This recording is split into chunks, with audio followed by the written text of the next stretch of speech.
I am Zuri, 35 years old, and today my family finally crossed a line they can never uncross. Grandma Estelle looked past my shoulder and asked, "Why are you arriving in an Uber? What happened to the custom Porsche SUV we bought you for your birthday?"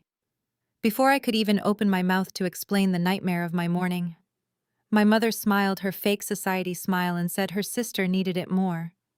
Zuri just arranges throw pillows anyway. Everyone froze. Then Grandma did something that made the blood drain completely from my parents' faces. Before I continue this story, let me know where you are watching from in the comments below. Hit like and subscribe if you have ever had to stand up to a toxic family who underestimated your worth and tried to treat you like a stepping stone. The humid evening air of Atlanta clung to my skin as I stepped out of a standard rideshare vehicle right in front of the most exclusive steakhouse in Buckhead. Valets in crisp white shirts were rushing back and forth, parking gleaming Bentleys, massive Range Rovers, and customized sports cars. It was a typical Friday night for the African-American elite of this city, a world where what you drove, what you wore, and who you knew dictated your entire value as a human being. I smoothed down the fabric of my tailored emerald green silk dress, adjusting my posture and taking a deep breath before walking toward the heavy brass doors of the restaurant. Tonight was supposed to be a milestone celebration for my parents Marcus and Vivian. It was their 40th wedding anniversary, an event my mother had been orchestrating for the past 6 months to ensure every single member of her prestigious social circles, from her sorority sisters to the country club board members, witnessed her perfectly curated life. I have always been the outlier in this carefully maintained family portrait. While my parents groomed my younger sister Chloe to be the ultimate golden child, marrying a self-proclaimed tech entrepreneur named Brad, and securing her spot in high society, they viewed my path with thinly veiled disgust. I did not go to medical school. I did not marry a wealthy lawyer. Instead, I built a luxury real estate staging company. To the outside world, my firm handles the interior design of multi-million-dollar mansions for professional athletes and corporate titans across Georgia. I command 7-figure contracts and employ a massive team of talented designers. But to my mother, I am just a glorified maid who fluffs pillows in empty houses. I have never corrected her. Keeping my wealth a secret was the only way I found peace in a family that viewed money as a weapon. As I approached the entrance, I spotted my grandmother Estelle waiting near the valet stand. At 78 years old, Grandma Estelle is the true matriarch of our family. She is a woman who built her massive fortune from the ground up during a time when Black women were not even allowed in the rooms she eventually ended up owning. She stood tall and elegant, wrapped in a pristine cream-colored knit suit, a string of flawless South Sea pearls resting against her collarbone. She is sharp, highly observant, and possesses a zero-tolerance policy for foolishness. Her face lit up with a warm smile when she saw me, but as I walked closer, her sharp eyes darted past my shoulder, scanning the empty driveway behind me. Her smile slowly faded into a look of deep confusion. "Zuri, my beautiful girl," she said, pulling me into a warm embrace that smelled of expensive jasmine perfume. "But why are you arriving in an Uber? What happened to the custom Porsche SUV? I bought you for your 35th birthday last month." I opened my mouth, the sting of humiliation already rising in my throat. I had spent the entire morning frantically searching for my car, assuming it had been towed from my secure parking garage, only to discover the horrible truth just an hour before this dinner. But before I could form the words to explain the absolute betrayal I had just uncovered, the heavy glass doors of the restaurant swung open. My mother Vivian marched out, flanked by my father Marcus and my sister Chloe. My mother looked like she had just stepped off the cover of a society magazine, dripping in diamonds and wearing a salmon pink gown that perfectly matched her sorority colors. Chloe stood beside her, gently resting a hand on her slightly swollen belly, playing the role of the delicate, expectant mother to perfection. My mother did not even greet me. She stepped right in front of me, flashing a bright, aggressively artificial smile at Grandma Estelle.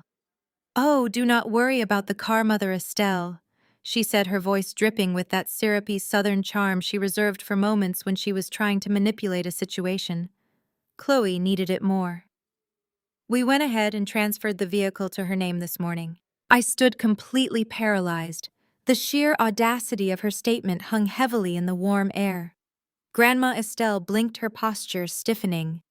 "You did what?" My mother let out a light, dismissive laugh, waving her manicured hand in the air as if she were swatting away a pesky fly. "Well, you know how it is. Chloe is pregnant now. She is on the alumni board of the sorority, and she is organizing the upcoming charity gala for the Children's Hospital. She simply cannot be seen driving around Buckhead in that old vehicle she had. It is about maintaining the family image. Brad is meeting with investors all week, so Chloe needs a safe, reliable, and prestigious vehicle to handle her duties." My mother then turned her gaze to me, looking me up and down with an expression of profound pity that made my blood boil. "Zuri does not need a luxury SUV to go run errands. She just drives around town arranging throw pillows and moving fake plants into empty houses. A regular car or an Uber is perfectly fine for her line of work. Honestly, the Porsche was entirely too flashy for a single woman with no real career prospects. It sends the wrong message. We were actually doing her a favor by taking that financial burden off her hands." The silence that followed was deafening. Even the valets seemed to stop moving, sensing the explosive tension radiating from our circle. My father Marcus stood slightly behind his wife, looking down at his expensive Italian loafers, refusing to make eye contact with me. He had always been a man obsessed with control, and appearances entirely complicit in my mother's toxic favoritism. Chloe just stood there, batting her eyelashes and offering me a weak, unapologetic smile, looking exactly like the spoiled child who had just snatched a toy from someone else's hands because she knew her parents would defend her. I stood there staring at my younger sister, recalling every single time my parents had forced me to sacrifice my own happiness for hers. I remembered the summer they emptied my college savings account to pay for Chloe's lavish destination wedding, claiming I could easily take out student loans because I was the smart one while Chloe needed a perfect start to her marriage. I remembered the holidays where my gifts were regifted to her, the moments where my achievements were silenced so she could shine. And now, they had literally stolen a vehicle right out of my private garage by forging my signature. I did not scream. I did not cry.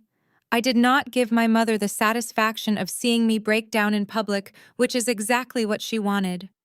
She wanted me to look unstable, angry, and ungrateful in front of the valet stand so she could justify her actions to anyone watching. I just looked at her, letting the absolute silence stretch until her fake smile began to tremble slightly at the corners. I turned my gaze to Grandma Estelle, waiting for her reaction. I expected her to raise her voice. I expected her to scold my parents right there on the sidewalk for their blatant theft and blatant disrespect. But Grandma Estelle was a woman who understood that true power is never loud. True power does not need to shout to be felt. Her face was completely devoid of emotion. It was a mask of pure, terrifying calm. She did not look at my mother. She did not look at my father. She simply reached into her quilted leather handbag and pulled out her smartphone. The screen illuminated her face in the darkening evening light. She dialed a number, brought the phone to her ear, and waited for exactly 3 seconds. "Richard," she said, her voice smooth and chillingly steady, "I need you to execute an immediate freeze on Trust Fund number 4. Yes, completely. Deny all pending transactions, revoke all authorized user privileges, and halt the monthly disbursements effective this exact minute. I will be in your office at 9 tomorrow morning to initiate a full forensic audit of the account. Thank you." She lowered the phone and slipped it back into her handbag with a soft click that sounded louder than a gunshot in the quiet evening air. The color instantly drained from my parents' faces. My father's head snapped up, his eyes wide with a sudden, poorly concealed panic. Trust Fund number 4 was the primary account my parents relied on to fund their extravagant lifestyle. It paid for their luxury vehicles, their country club memberships, and the sprawling mortgage on their Buckhead mansion. My mother's mouth opened and closed silently like a fish pulled out of water. The smug satisfaction that had been resting on her features just moments ago completely vanished, replaced by sheer, unadulterated terror. Grandma Estelle finally looked directly at my mother, her gaze cutting straight through the layers of makeup and societal pretense. Shall we go inside for dinner now? She asked politely. I suddenly have quite an appetite. The walk through the grand dining room of the steakhouse was a masterclass in high society deception. My mother, Vivian, immediately pasted on a stiff smile, nodding to acquaintances at nearby tables, as if her financial lifeline had not just been severed on the sidewalk outside. My father, Marcus, marched ahead with a rigid posture, his jaw clenched so tightly I could practically hear his teeth grinding over the smooth jazz playing from the overhead speakers. Grandma Estelle glided beside me, her arm linked gracefully through mine, completely unbothered by the sheer panic radiating from my parents. The hostess led us to a private mahogany-paneled room at the back of the restaurant. Heavy velvet curtains were drawn to separate us from the main dining area, providing an illusion of intimacy for a family that was currently fracturing at the seams. We took our seats around the massive circular table. The crystal chandeliers cast a warm golden glow over the pristine white tablecloth, but the atmosphere was absolute ice. Waiters immediately swarmed the room, pouring sparkling water and handing out leather-bound menus, completely oblivious to the silent war taking place. My parents were visibly spiraling. My father kept checking his phone under the table, likely trying to reach his financial advisors, while my mother took a massive gulp of her ice water, her hands trembling slightly. They were terrified of Grandma Estelle, but their pride would never let them admit defeat. That was the moment Brad decided to make his presence known. My white brother-in-law lacked the generational wealth and social grace of the circles my family moved in, but he possessed an endless supply of unearned confidence. He leaned back in his leather chair, stretching his legs out and adjusting the cuffs of a tailored suit my father had undoubtedly paid for. He looked at me with a smirk that made my stomach turn. He reached into his pocket, pulled out a heavy set of keys attached to a distinctive leather fob, and tossed them casually across the table.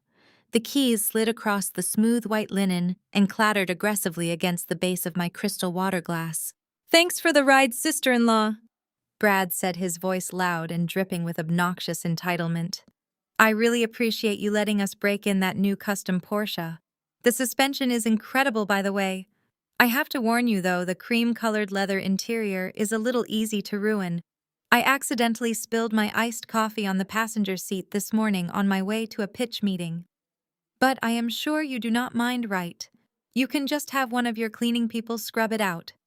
Oh, and since the registration and insurance policy are still tied to your primary address, make sure you do not miss the premium payment this month.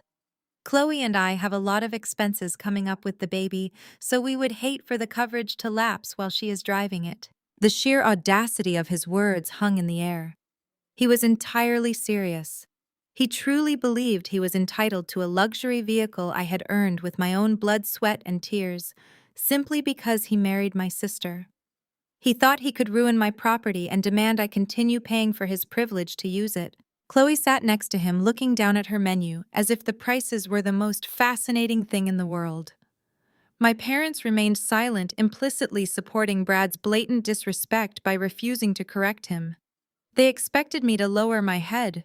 They expected me to swallow the humiliation for the sake of keeping the peace, just like I had done my entire life. But I did not cry. I did not look away. I reached out, picked up the keys, and dropped them straight into my emerald clutch before snapping it shut.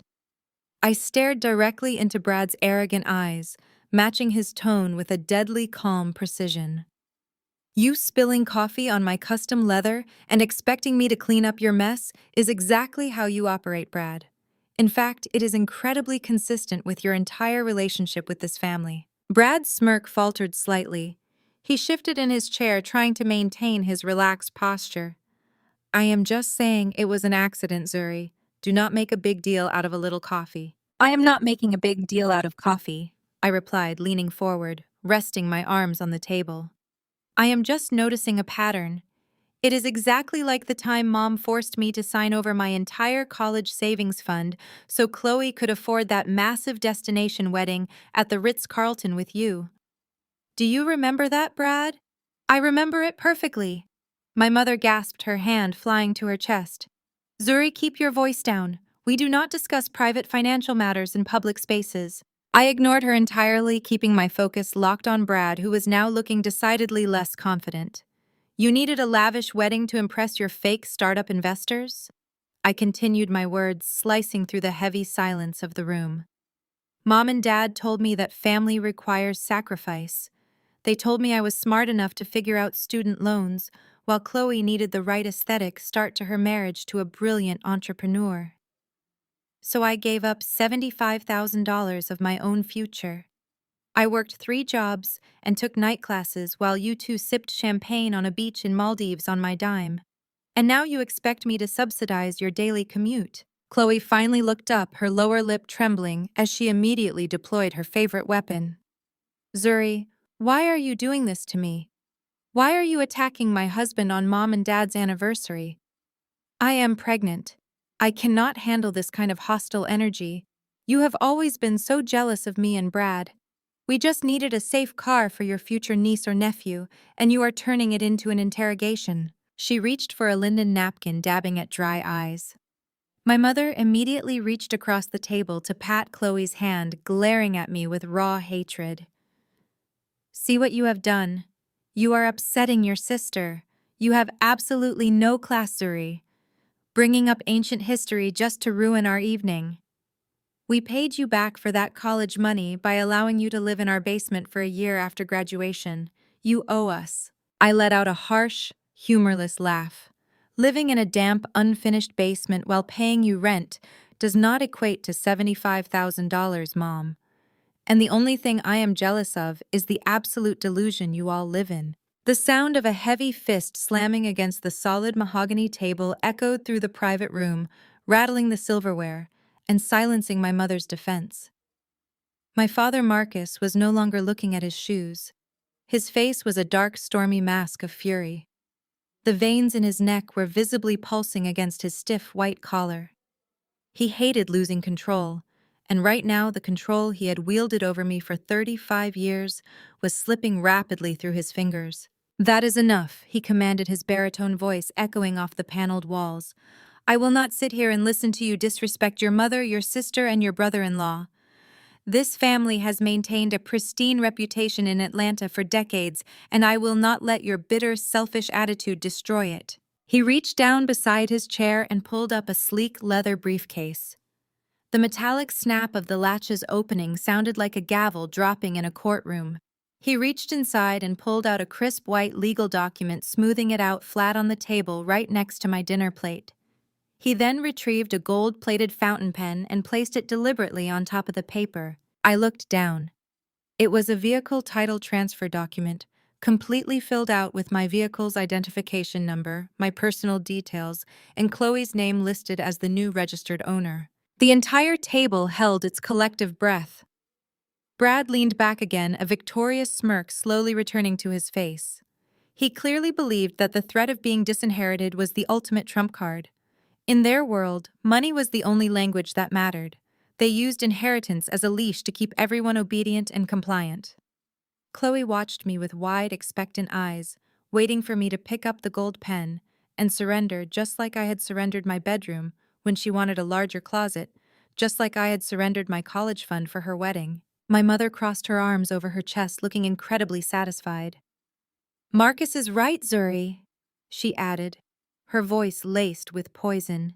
You have to decide what is more important to you right now. A flashy car that you do not even deserve, or your place in this family. If you walk away from us, you will have nothing. You will be a lonely staging coordinator moving furniture for people who actually have real wealth. Think very carefully before you throw away your future over sheer stubbornness. I looked at the gold pen resting on the white paper.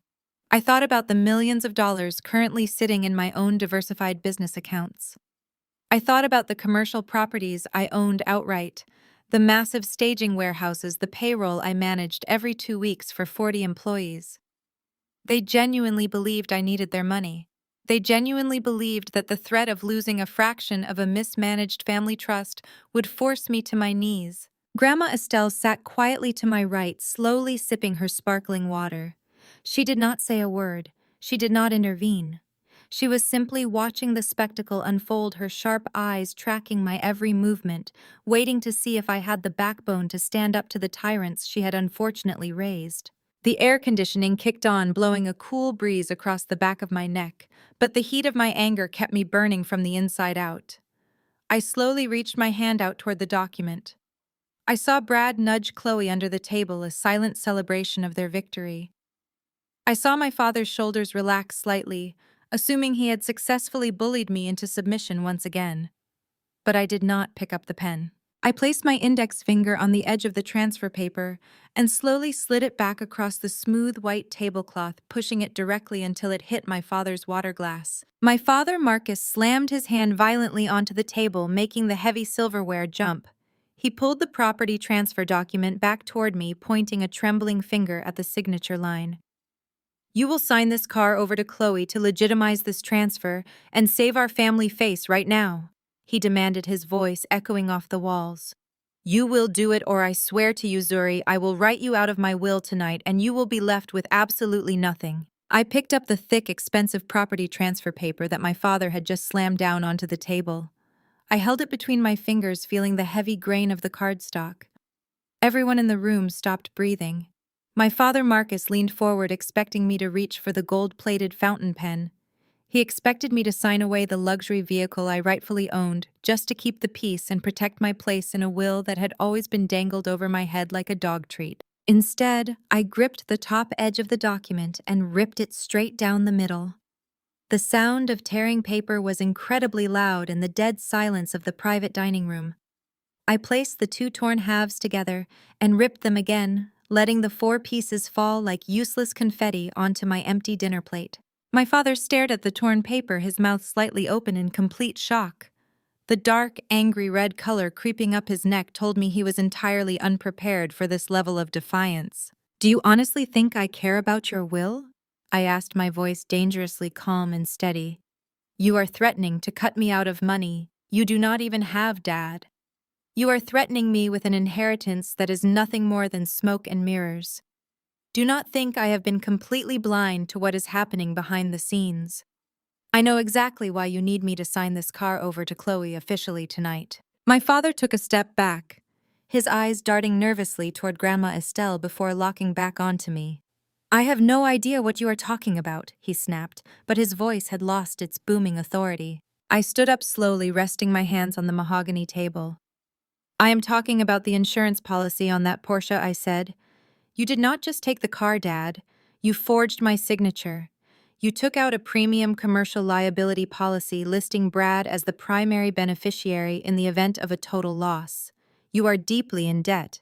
Your wealth management firm is under investigation by the state board, and you were planning to have Brad stage a massive accident to collect the payout under my name, just to save your own skin." The color drained entirely from Brad's face. The smug, arrogant smirk he had worn since walking into the restaurant vanished in an instant. He looked at my father, panic setting in his eyes. He practically jumped out of his leather chair. "You told me it was a standard policy," Brad stammered instantly, throwing his father-in-law under the bus to save himself. "You told me she approved it, Marcus. You said it was just a legal loophole for tax purposes." I let out a harsh, dry laugh that cut through the room. "Do not play the victim here, Brad. Your fake artificial intelligence startup just got denied a second round of funding last week because the auditors found out you fabricated your user numbers. You needed a quick payout just as badly as my father did to keep up the illusion that you actually work for a living. You were both in on it, and you thought I was just a clueless decorator who would not notice a massive insurance premium being routed to her home address." Chloe let out a dramatic, piercing gasp. She knocked her crystal water glass over, sending ice and water spilling across the pristine white tablecloth. She clutched her stomach, bending forward as if she were in terrible, agonizing pain. "Oh my God," she wailed, leaning heavily against Brad, who looked too terrified to even comfort her properly. "The stress. She is stressing out the baby. Mom, make her stop right now. My baby is hurting. This toxic environment is going to cause a miscarriage." My mother, Vivian, rushed forward, wrapping her arms around Chloe. She glared at me with pure, unadulterated hatred, her diamond earrings flashing in the chandelier light. Look what you are doing! Vivian screamed, all pretense of southern elegance completely shattered. You are endangering your unborn niece or nephew because you are a bitter, jealous, miserable woman. You are tearing this family apart over a piece of metal. I reached into my emerald silk clutch. I did not pull out a tissue. I did not pull out a handkerchief to wipe away tears. I pulled out an itemized medical invoice. I unfolded the paper slowly and deliberately, making sure the Beverly Hills Surgical Clinic logo was clearly visible at the top of the page. A baby, I asked, tilting my head slightly as I looked at my younger sister. That is absolutely fascinating, Chloe. Because according to this detailed invoice, the only thing currently gestating inside your body is the trauma of a massive liposuction and tummy tuck procedure. Chloe froze. The theatrical wailing stopped instantly. She stood up perfectly straight, dropping her hands from her stomach. I looked down at the paper and read the text out loud, ensuring my voice carried to every corner of the room. Premium postpartum contouring, extensive fat removal, and complete abdominal muscle repair. Total cost $38,000. Paid in full on the 14th of this month. I looked up and locked eyes with my mother, whose face had turned the color of chalk. And how exactly was this luxury surgery paid for? I asked. Oh, right. Using the secondary American Express card attached to my corporate business account.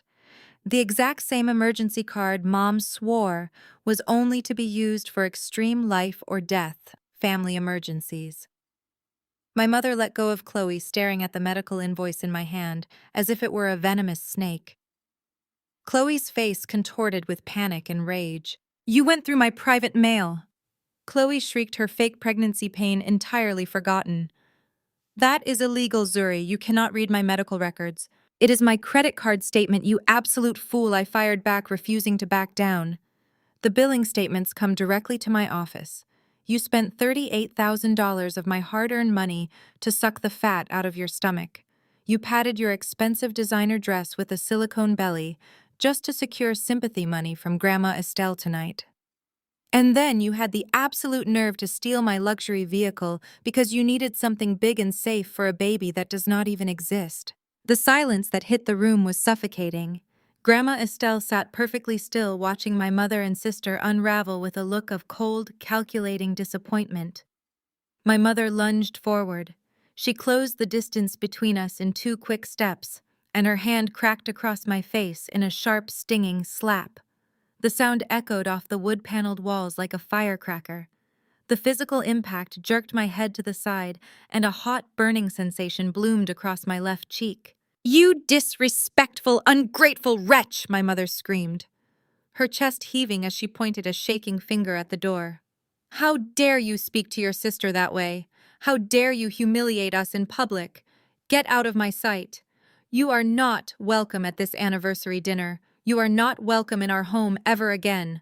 Pack whatever trash you have left at our house and get out of our lives completely. I slowly turned my head back to face her. I reached up and touched my stinging cheek with the tips of my fingers.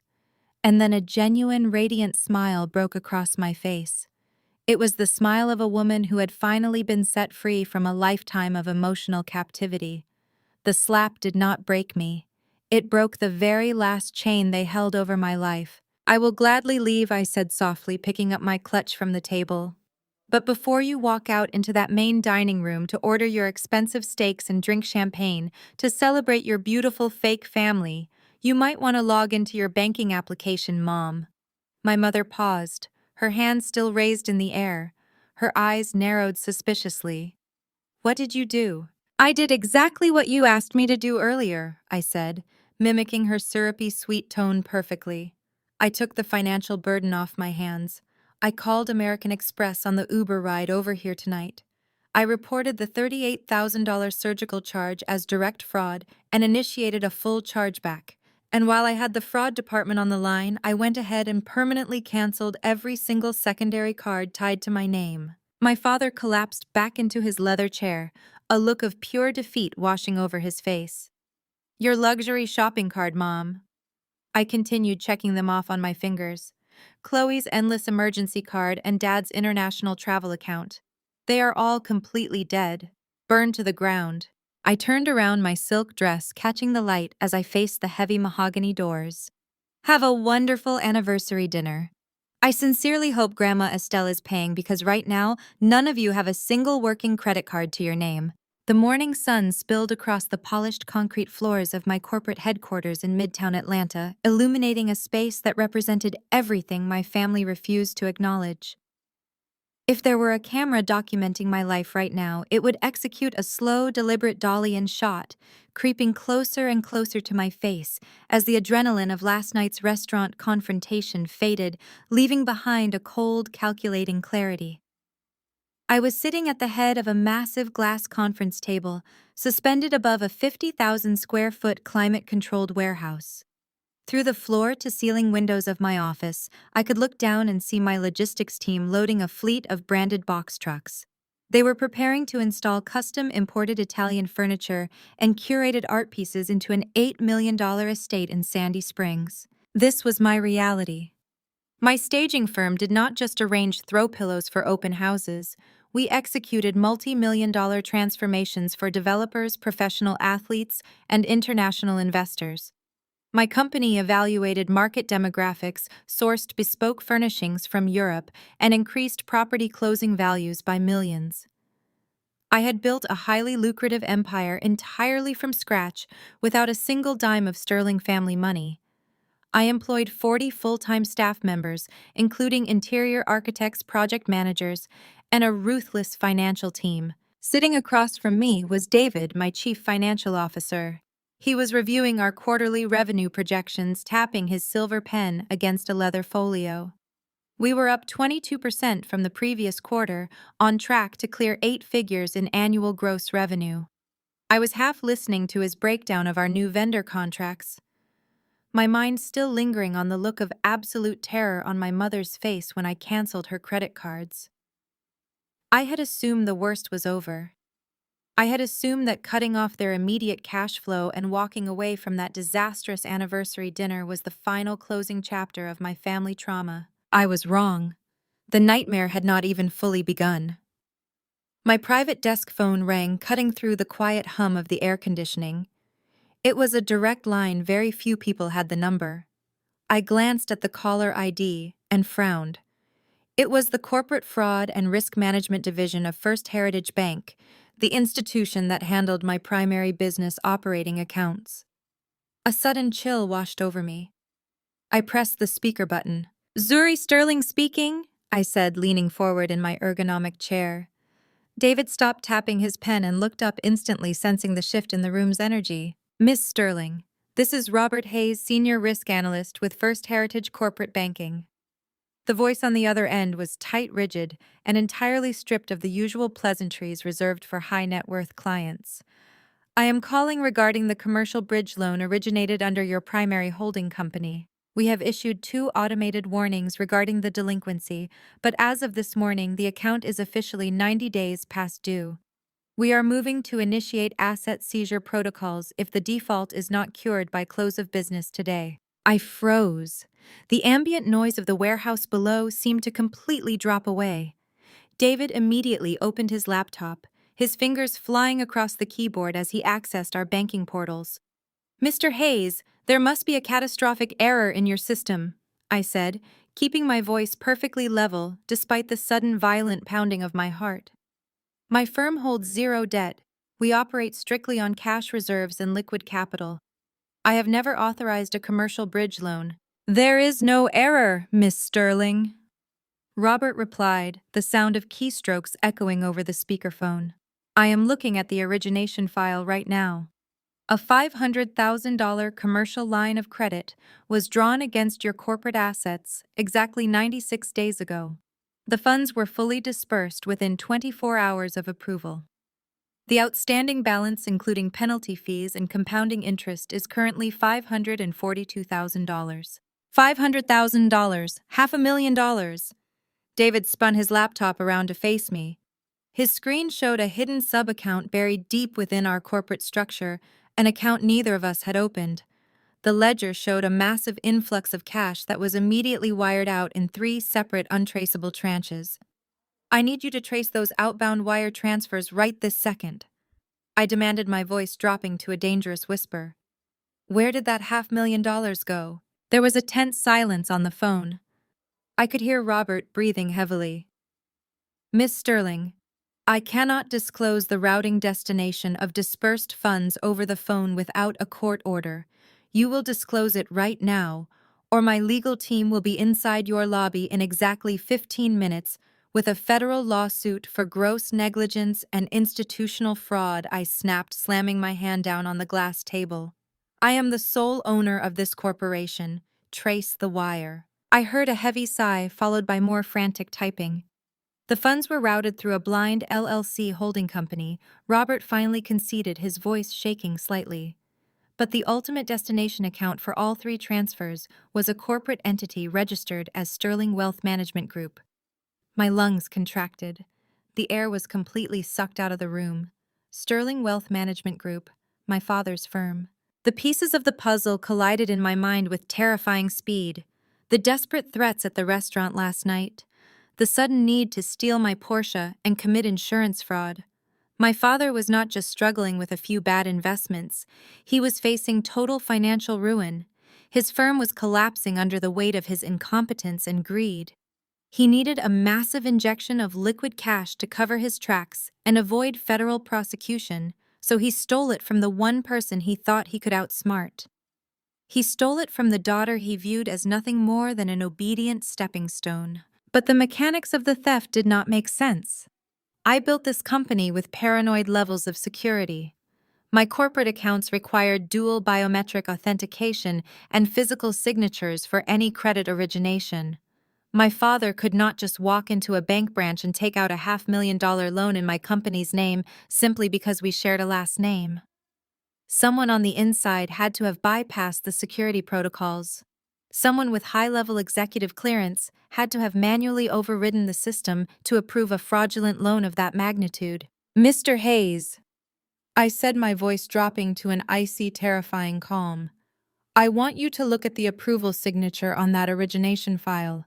I want you to tell me exactly who manually approved a $500,000 unverified commercial loan without ever sitting in a room with me. There was a long, dreadful pause.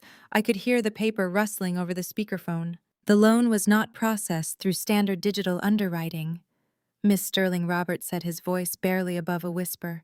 It was originated and personally approved through an executive manual override. It was pushed through by the Senior Vice President of Regional Operations. Give me the name, I demanded. Evelyn Carter, Robert said. The name hit me like a physical blow to the chest.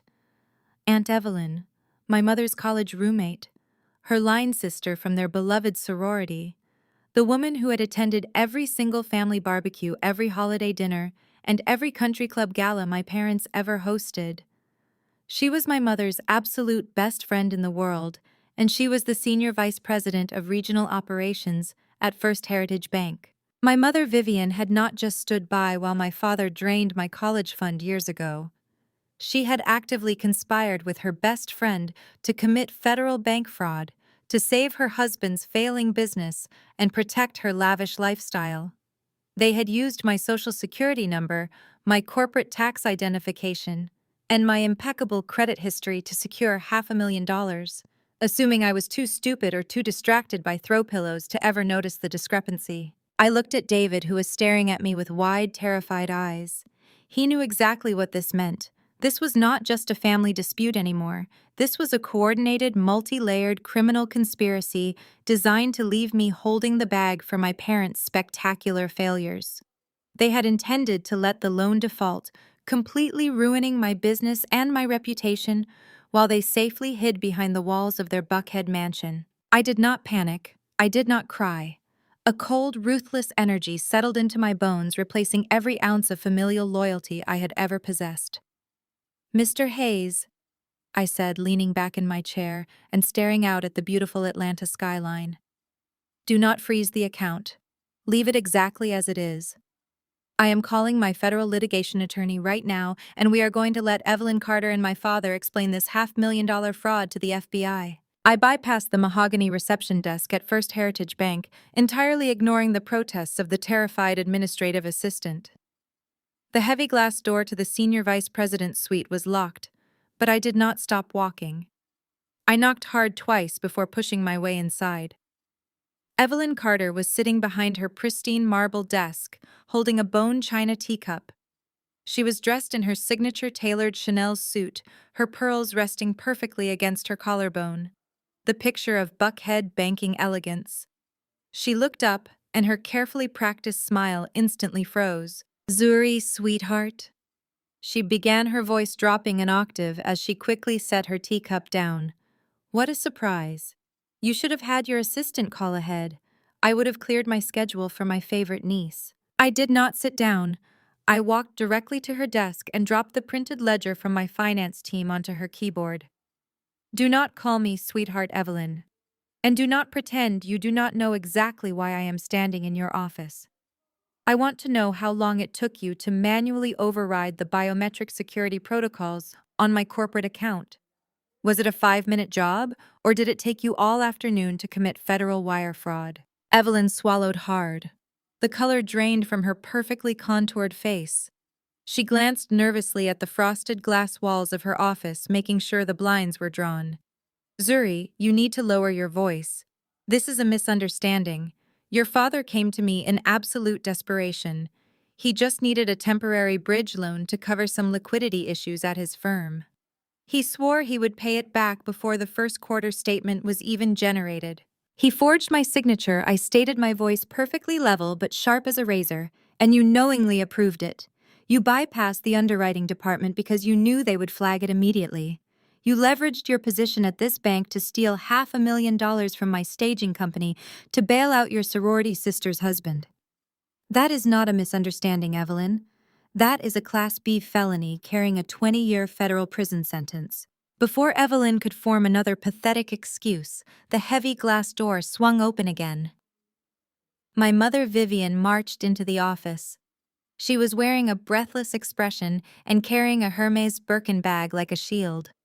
Evelyn must have texted her the second the front desk warned her I was in the building. My mother did not miss a beat. She immediately stepped between me and Evelyn, throwing her shoulders back and lifting her chin to deploy her absolute best society matron glare. "Have you lost your mind, Zuri?" Vivian demanded, her voice hissing with venom. "Storming into a professional establishment and threatening your Aunt Evelyn. You are acting like a complete unhinged maniac. You should be down on your knees thanking her for stepping in to help this family when you were too selfish to do it yourself." I stared at my mother, completely unbothered by her theatrical outrage. Thanking her, I asked, "You want me to thank a bank executive for helping you and Dad steal $500,000 of my money?" "It is not stealing," Vivian spat, stepping closer to me. "It is called wealth reallocation. Your father built the sterling name in this city. He paid for the food in your mouth and the clothes on your back for 18 years. His firm hit a minor temporary roadblock. We needed liquid capital to satisfy an audit, and you have millions just sitting around in your useless little staging business. You are an ungrateful, selfish daughter who would rather see her own parents go to federal prison than share her unearned wealth." "My wealth is not unearned, Mom," I replied, maintaining dead-eye contact. "I built my empire with my own blood, sweat and tears while you were busy hosting country club luncheons. And do not talk to me about family loyalty. I know exactly who you are loyal to.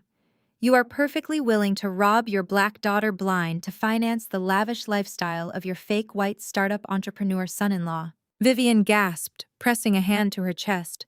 "How dare you bring Brad into this? Brad is a brilliant visionary. He is building an artificial intelligence company that is going to change the world. He brings class and innovation to this family. You are just jealous because he is 10 times the business owner you will ever be." A visionary, I laughed, a cold, harsh sound that made Evelyn flinch behind her desk. "Brad is a scam artist who married Chloe because he thought he was marrying into endless generational wealth. You protect him at all costs because having a white tech bro son-in-law fits your delusional country club aesthetic. You protect him so much that you completely ignore the racist garbage he posts online." My mother's eyes darted away for a fraction of a second. "I do not know what you are talking about." "Yes, you do. I fired back, stepping into her personal space. Do not play dumb with me. I sent you the screenshots myself last Thanksgiving. I showed you Brad's anonymous Reddit account where he constantly complained about DEI hires ruining the corporate world. I showed you the Twitter thread where he mocked my business, calling it an urban decoration service that only succeeded because of affirmative action quotas. He sits at your dinner table eating your food while secretly despising everything about our culture and our skin color. And you look the other way. You actively ignore his blatant racism because the proximity to his white privilege makes you feel superior. Vivian's jaw clenched, her perfectly manicured nails digging into the leather of her handbag. Brad's online comments were just taken out of context. She argued, her voice trembling with desperate denial. It is just aggressive business talk, Zuri. You are too sensitive. He loves this family. He is protecting Chloe and providing for their future. He is the only reason your father's firm even has a chance of survival right now. Brad is managing the bridge loan funds personally to ensure the auditors are satisfied. I stopped. The air in the room suddenly felt very heavy. A cold realization began to creep down my spine. I looked past my mother directly at Evelyn, who was frantically typing on her computer, trying to look busy. Evelyn, I said, my voice dropping to a deadly whisper. Pull up the wire transfer ledger. Right now. Evelyn froze. Zuri, I cannot do that.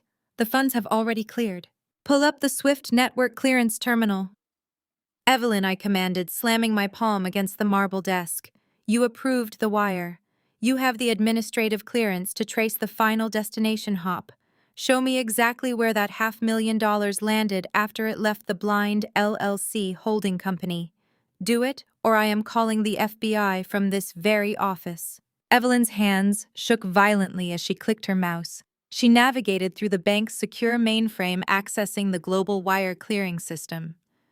My mother turned around, watching the screen with a mixture of annoyance and confusion. Your father's firm received the money, Vivian said, her voice dripping with misplaced confidence. Brad set up the holding company to route the funds securely so the auditors would not flag the sudden influx of cash from a family member. It was a brilliant financial maneuver. Evelyn hit the final key. The screen refreshed, displaying a detailed transaction receipt. Read it out loud, Evelyn, I ordered. Evelyn stared at the monitor. All the color drained from her face, leaving her looking gray and sickly. She opened her mouth, but no sound came out. Read it, I demanded. The final destination account. Evelyn whispered, her voice cracking. It is an offshore corporate account registered in the Cayman Islands. Vivian frowned, stepping closer to the desk. What does that mean? What offshore account? It is supposed to be the Sterling Wealth Management holding account. That is what Brad told us. I leaned over the desk, staring directly at the highlighted text on the banking monitor. The routing numbers were clear. The beneficiary name was printed in stark black letters. The money never went to Dad's firm, I said slowly, letting the absolute gravity of the situation crush the remaining air out of the room. The $500,000 you stole from me to save your husband did not go to Sterling Wealth Management. It bypassed the firm entirely. I turned to look at my mother, whose face was slowly twisting into a mask of pure, unadulterated horror. The final clearing account is registered to Bradley Hayes, I said, my voice echoing off the glass walls. Your brilliant visionary son-in-law just took your $500,000 fraudulent loan, funneled it through a shell company, and dumped it straight into his own personal offshore bank account. He just stole everything, Mom. And he left you and Dad holding the bag for federal wire fraud. I walked out of the executive suite at First Heritage Bank without looking back, leaving my mother choking on the toxic reality she had helped create. The heavy glass doors slid shut behind me, cutting off the sound of her frantic breathing. I marched straight through the marble lobby, ignoring the stares of the bank tellers and security guards. The humid Atlanta air hit my face the moment I stepped outside, but my mind was completely ice cold. I got into my car, gripping the leather steering wheel until my knuckles turned white. Brad had played them all. He had leveraged their financial desperation and their blind racial bias to orchestrate the perfect theft. My mother and father were so desperate to maintain their country club facade and so eager to elevate a white tech bro into their inner circle that they had handed him the keys to their destruction. They had committed federal wire fraud, forged my signature, and risked 2 decades in a federal penitentiary, all to secure $500,000 that Brad immediately stole for himself. My phone was already vibrating endlessly in my cup holder. The screen lit up with call after call from Vivian, followed by frantic text messages begging me to return to the bank. I flipped the phone over, ignoring it entirely. I put the car in drive and headed north toward Buckhead. I needed to see the only person who held more power in this family than my father. Grandma Estelle lived in a sprawling stone mansion surrounded by ancient oak trees and wrought iron security gates. The family loved to whisper that Estelle was losing her grip on reality. At family dinners, my mother would roll her eyes whenever Estelle spoke too slowly. My father treated her like a fragile antique that needed to be dusted occasionally but otherwise ignored. They dismissed her silence as early onset dementia, assuming she was too old and too disconnected to understand modern business. They were completely wrong. When I walked through the heavy mahogany front doors, her longtime housekeeper, Rosa, did not ask me why I was there. She simply gave me a knowing nod and directed me straight to the rear sunroom. Estelle was sitting perfectly upright in a high-backed velvet chair, sipping black tea from a delicate porcelain cup. The morning light poured in through the arched windows, illuminating the sharp, intelligent gleam in her dark eyes. She did not look surprised to see me. In fact, she looked like she had been sitting in that exact chair expecting my arrival all morning. "Close the double doors," Zuri, she commanded, her voice carrying a pristine crystalline clarity that would have sent my mother into cardiac arrest. "And turn off your cellular phone. We have a massive amount of ground to cover today, and I absolutely refuse to be interrupted by Marcus weeping over the phone about his spectacular failures." I locked the doors, sliding the heavy brass bolt into place before taking a seat across from her. "You know what just happened?" I asked, keeping my voice low. "I know exactly what happened," she replied, setting her teacup down with a sharp, definitive clink against the saucer. "I have known for 5 years that your father was bleeding Sterling Wealth Management completely dry. He took out secret high-interest loans, he gambled client funds on highly speculative commercial real estate, and he actively used corporate operating accounts to finance Vivian's absurd socialite lifestyle. He is a pathetic businessman who relied entirely on the stellar reputation your grandfather built from nothing." I stared at her, completely stunned by the venom and precision in her words. "If you knew he was destroying the family legacy, why did you just sit back and watch it happen?" I asked, leaning forward. "Why did you let him forge my signature to steal $500,000 through Evelyn?" Estelle leaned forward, mirroring my posture, her dark eyes piercing straight through my confusion. "Because I needed to know which one of my grandchildren actually had a spine," she stated plainly. "I needed to see who would bend the knee to Marcus, and who had the raw strength to fight back. Chloe is a superficial parasite who married a grifter because she lacks the basic intelligence to generate her own wealth. I knew Brad was a complete fraud the very moment he walked into my house, wearing expensive loafers without socks, talking about phantom venture capital. But you, Zuri, you built an empire entirely on your own terms. You took the absolute bare minimum this family threw at you and turned it into a multi-million-dollar enterprise. I needed to know if you had the ruthless instinct required to protect what is rightfully yours." I told her everything about the bank. I told her about Evelyn bypassing the underwriting security protocols and Brad routing the stolen money to an offshore account in the Cayman Islands. I watched her face closely, expecting shock or outrage, but Estelle did not even flinch. She simply nodded, a cold, calculating smile slowly forming on her lips. "They honestly think they have outsmarted the financial system," she said, interlacing her fingers, resting them on her lap. "Marcus genuinely believes he controls the board of directors at the firm. He operates under the delusion that the company is his sole property to leverage and destroy as he sees fit. But your grandfather was not a fool, Zuri. He knew his son was inherently weak. He knew Marcus lacked the discipline and the moral fortitude to sustain generational wealth." Estelle reached over and unlocked the top drawer of her antique side table with a small brass key. She pulled out a thick, leather-bound legal folder and slid it across the smooth glass surface toward me. "Open it," she instructed, her tone leaving no room for hesitation. I unclasped the leather strap and opened the folder. Inside, resting on top of a stack of notarized financial statements, was a certified copy of my grandfather's original will, alongside a corporate charter dated the exact week of my 18th birthday.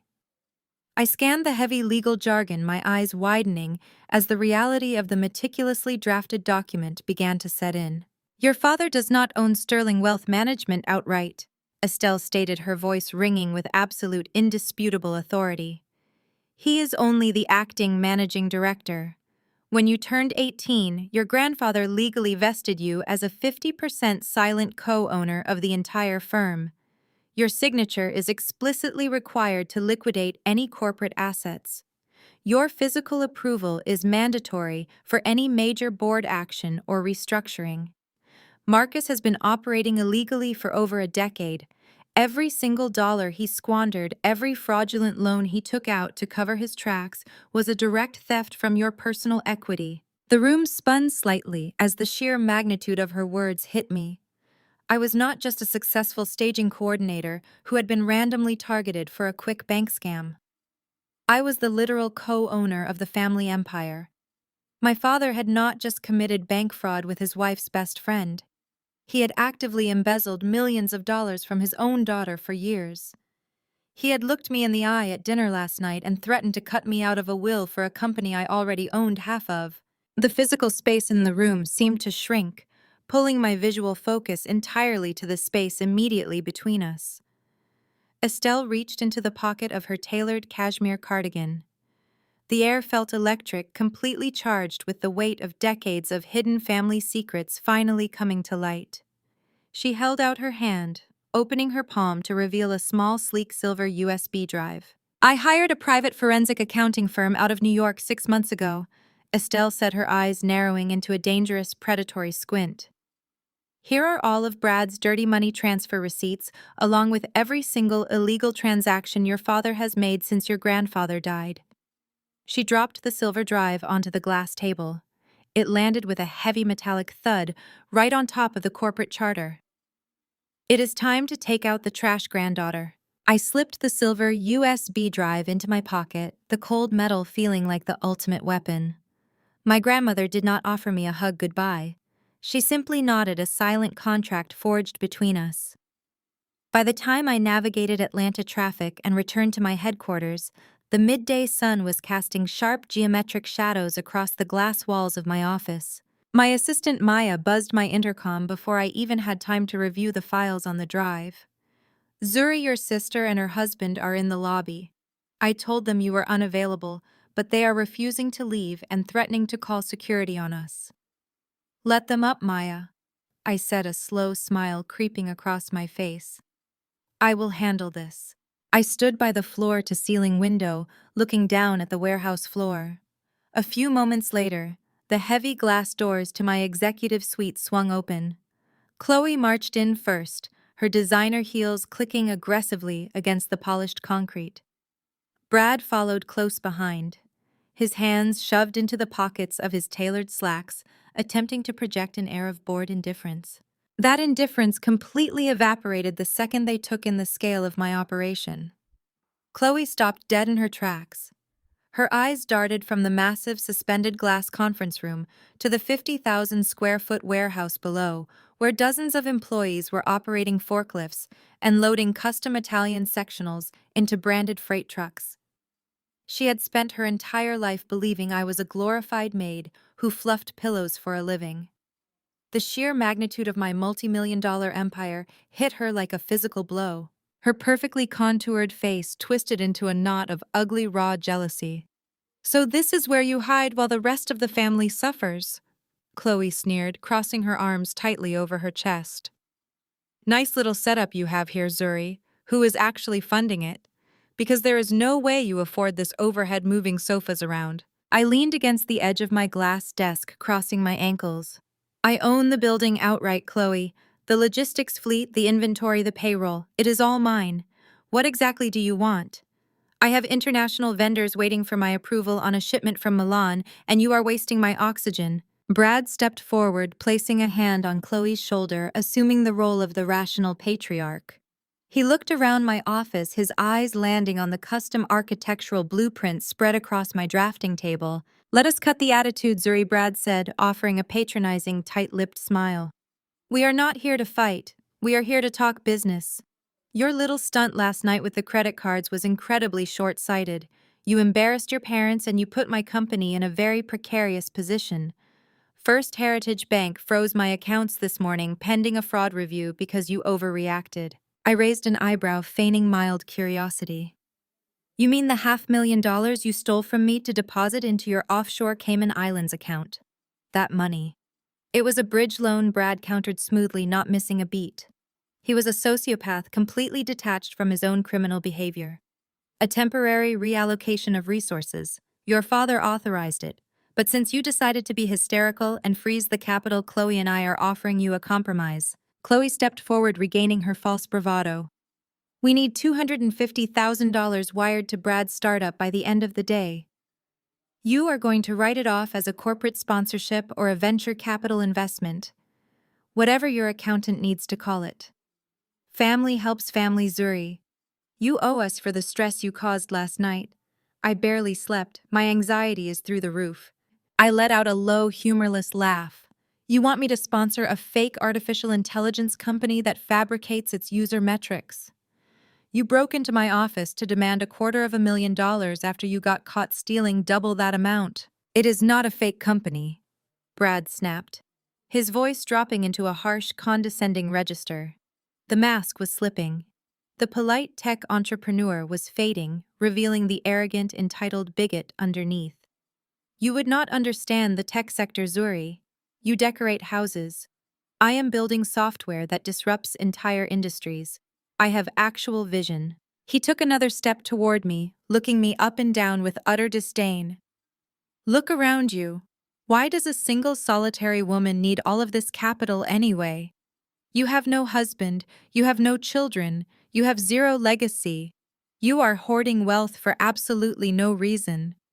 Meanwhile, Chloe and I are building a dynasty. We are the future of this family. You should be funding my vision because it is the only way your name will ever be attached to anything that actually matters in the real world. The microaggressions rolled off his tongue with sickening ease.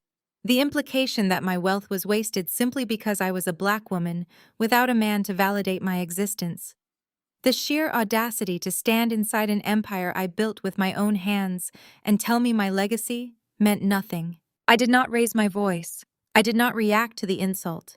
Instead, I slowly walked behind my heavy glass desk and sat down in my leather ergonomic chair. I placed my hands flat on the desktop.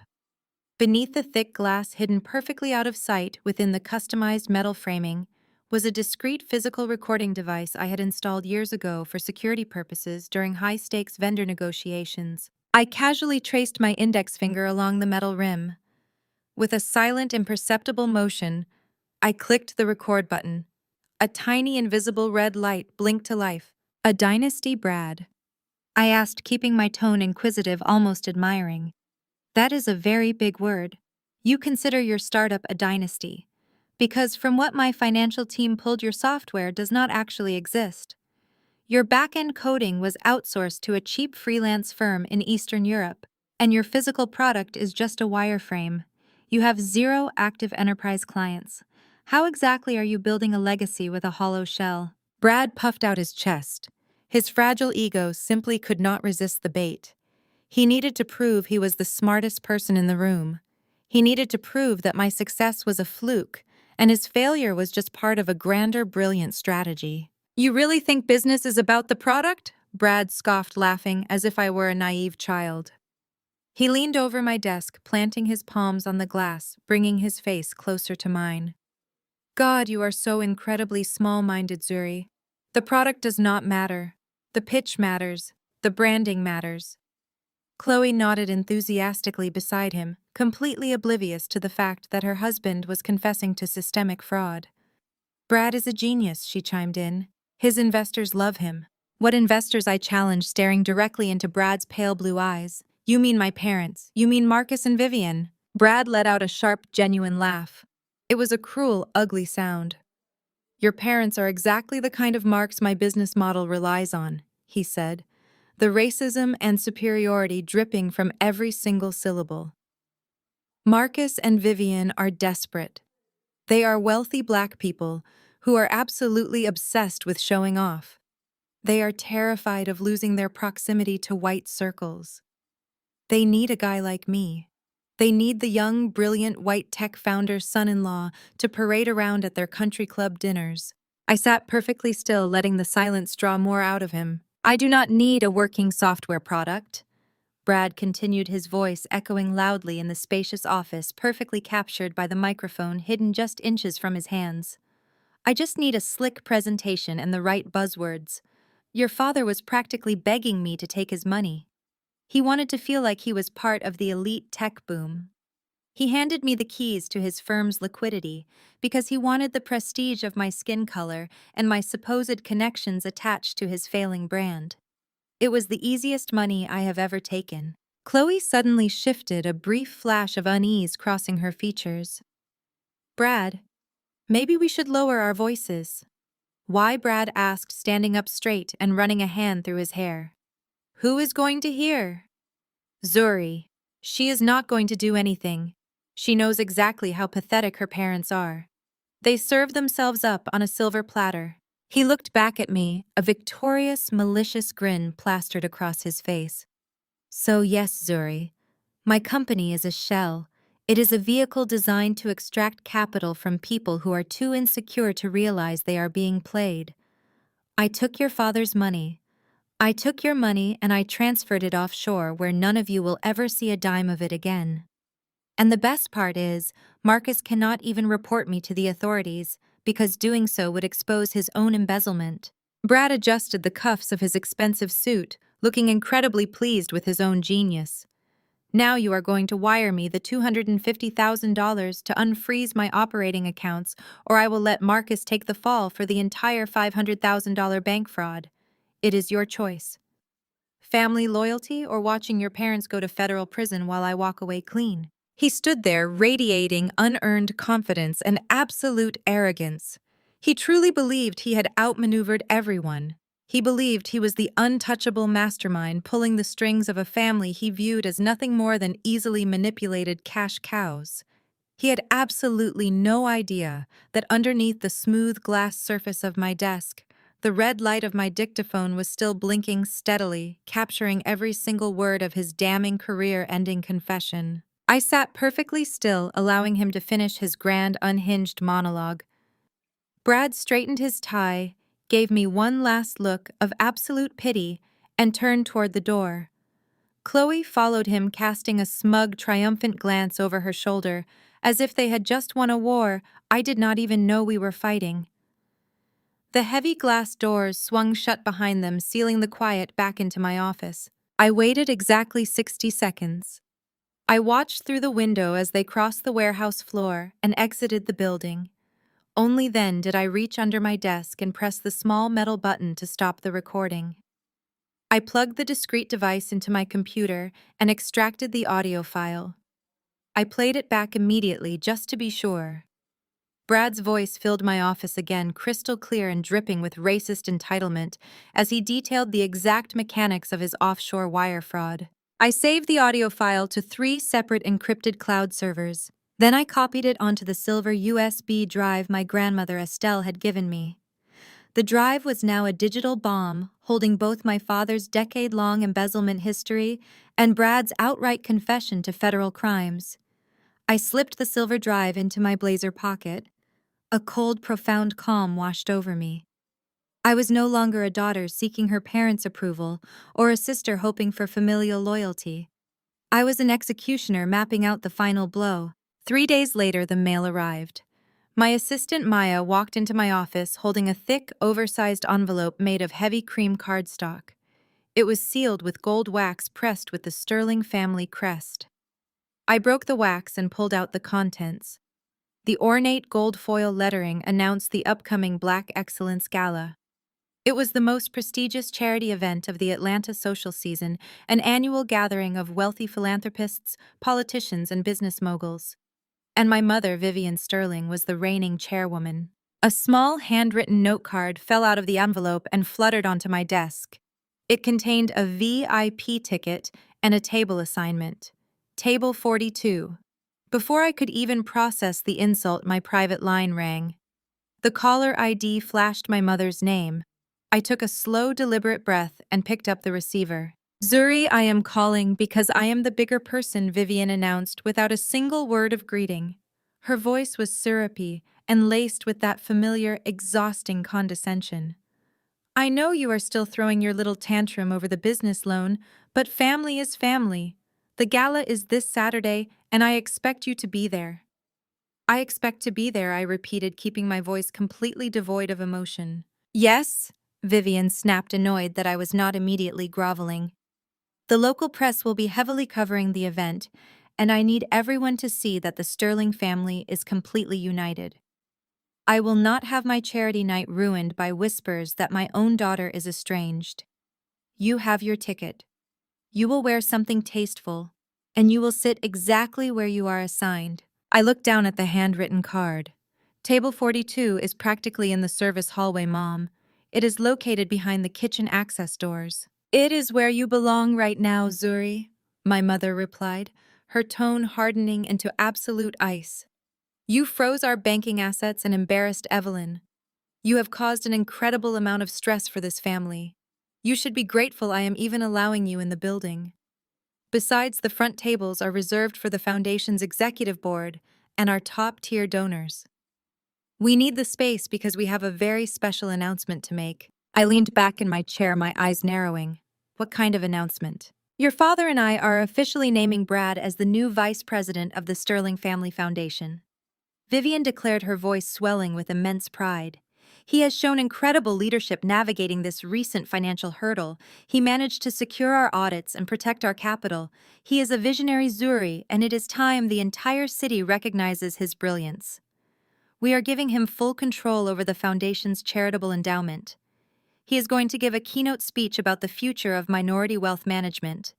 It is going to be spectacular. The sheer audacity of it actually took my breath away. Brad had stolen $500,000 from me, funneled it to the Cayman Islands, and convinced my parents that he was a financial savior. Now they were rewarding his theft by handing him the keys to the Family Charity Foundation, granting him access to millions of dollars in untraceable donor funds. It was the ultimate grift. I will be there, Mom, I said, my voice dropping to a smooth, dangerous whisper. I would not miss Brad's big moment for anything in the world. See that you do not, Vivian replied before hanging up the phone without another word. I placed the receiver back on the cradle. I did not throw anything. I did not cry.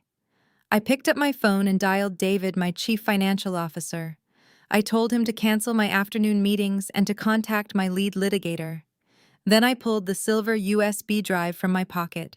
2 hours later, I was sitting in a sterile, windowless conference room inside the federal building in downtown Atlanta. Across the metal table sat 2 special agents from the FBI's white-collar financial crimes division, alongside a seasoned forensic accountant Estelle had retained months ago. David and my attorney sat flanking me silently, reviewing the printed dossiers we had prepared. I did not waste their time with family drama. I laid out the mechanics of the crime with absolute brutal precision. I slid a printed copy of the loan origination file across the table. 3 weeks ago, a commercial line of credit for $500,000 was drawn against my corporate staging company. Without my authorization, I explained, pointing to the forged signature line. The loan was manually approved by Evelyn Carter, a senior vice president at First Heritage Bank, who bypassed all digital underwriting protocols. One of the federal agents, a sharp-eyed woman named Agent Harris, reviewed the document. Bypassing biometric security on a commercial account of this size is a direct violation of federal banking regulations. Where did the funds go? I handed her the wire transfer receipts. The funds were instantly transferred to a blind LLC holding company. From there, they were wired to an offshore corporate account in the Cayman Islands, registered to Bradley Hayes, my brother-in-law. Agent Harris raised an eyebrow, exchanging a glance with her partner. That is textbook money laundering and wire fraud, Miss Sterling. But proving intent and prosecuting offshore transfers can take months of subpoenas.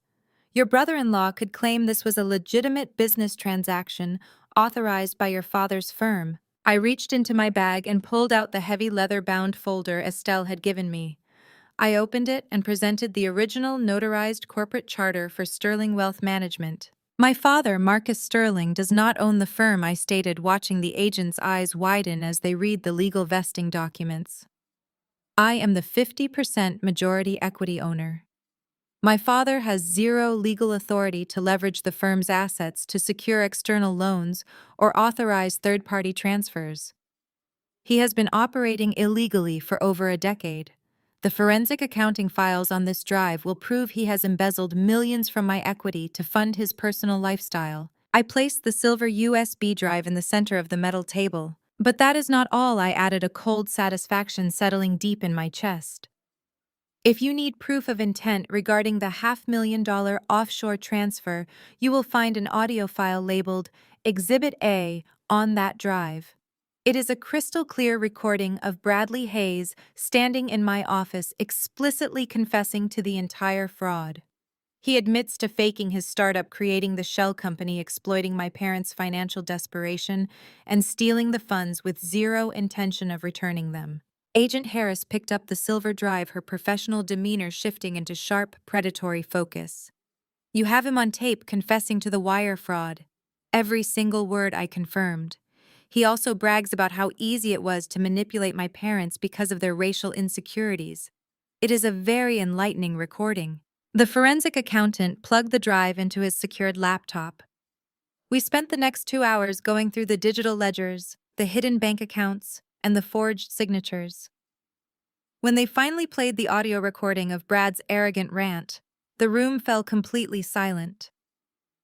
The sheer brazenness of his confession, the casual way he detailed his criminal conspiracy, left the federal agents shaking their heads in disbelief. We have more than enough for grand jury indictments, Agent Harris said, closing her notepad. We can freeze the offshore accounts immediately and issue arrest warrants for Bradley Hayes, Marcus Sterling, and Evelyn Carter for conspiracy, wire fraud, and embezzlement. I stood up, buttoning my blazer. Do not arrest them yet, I instructed. The agents looked up confused. Miss Sterling, they are a flight risk now that the money is offshore. Brad is not going anywhere, I replied. A cold smile touching my lips. He thinks he is untouchable. He thinks he has completely won. This Saturday night, my mother is hosting the Black Excellence Gala. Brad is being publicly named the vice president of the Sterling Family Foundation. He will be standing on a stage in front of 500 of Atlanta's wealthiest donors, preparing to gain access to their charity funds. I want you to execute the arrest warrants there. I want him in handcuffs in front of the entire city. Agent Harris studied my face, recognizing the absolute iron will behind my request. She slowly nodded. We will coordinate with local authorities for a public apprehension on Saturday night. I thanked the agents and left the federal building, walking out into the bright afternoon sunlight. The trap was fully armed and the FBI held the trigger. But as I got into my car, I realized there was one final loose end. Vivian cared about nothing more than her social status. The gala was her territory, her crowning achievement. If I was going to detonate this bomb and destroy her fake dynasty, I needed to control the blast zone. I picked up my phone and dialed my assistant, Maya. Maya, I need you to do some research right now, I said as I started the engine. Find out exactly who owns the Magnolia Regis Hotel, where the gala is being hosted this weekend. There was a brief pause on the line as Maya typed rapidly. It is owned by a private commercial real estate group out of Chicago, Missouri. They have been looking to liquidate some of their southern hospitality assets to cover corporate debts. Perfect, I said, merging onto the highway. Contact our acquisitions team. I want you to initiate a hostile cash buyout of the Magnolia Regis Hotel. Offer them 20% above market value for an expedited closing by Friday afternoon. Maya gasped. Zuri? That is an $80 million property. You want to buy the entire hotel? Yes, I replied. my voice perfectly calm and completely ruthless. Buy the entire hotel, but use our blind holding company. Do not let my name appear anywhere on the ownership paperwork until Saturday night. I am going to own the very ground they stand on when the FBI walks through the doors. Saturday afternoon arrived with a tense electric energy that settled deep into my bones. I was standing in my penthouse master suite, looking out over the sprawling Atlanta skyline as the final hours before the Black Excellence Gala ticked away. My phone began to vibrate violently against the marble surface of my vanity. The caller ID flashed my father's name. I stared at the screen, watching it buzz, knowing exactly why he was calling. I let it ring 3 times, letting his anxiety build before I finally slid the green icon to accept the call. Before I could even offer a greeting, Marcus Sterling's voice exploded through the speaker, a frantic mixture of breathless panic and absolute rage. "Zuri, what the hell did you do to my accounts?" My father shouted, his voice echoing loudly in my quiet bedroom. "I know this is your doing. Fix it right now." I walked over to the floor-to-ceiling window, looking down at the traffic below. I kept my voice perfectly level, injecting just a hint of mild confusion. "I have no idea what you are talking about, Dad. I am currently getting ready for Mom's big event tonight." "Do not play games with me, Zuri," he hissed. "I am standing in the VIP lounge at Tom Ford in Phipps Plaza. Your mother is in the fitting room having a complete nervous breakdown. She found a custom gown she wanted for tonight, and when I handed the associate my platinum card, it declined." "Not just declined, Zuri. The terminal flashed a fraud alert lock. So I gave them my secondary card. Declined. I gave them the corporate black card. Declined. The store manager actually came out and told me that all my accounts have been frozen by the issuing bank." I smiled a slow, dangerous smile that he could not see. The FBI was incredibly efficient. Agent Harris had assured me the asset freeze would take effect before the weekend, but I had not expected the timing to be this delightfully inconvenient for them. The federal net was tightening, snapping shut around their stolen offshore funds and their domestic accounts simultaneously. "Dad, I have absolutely zero access to your personal financial accounts," I said, maintaining my facade of cool detachment.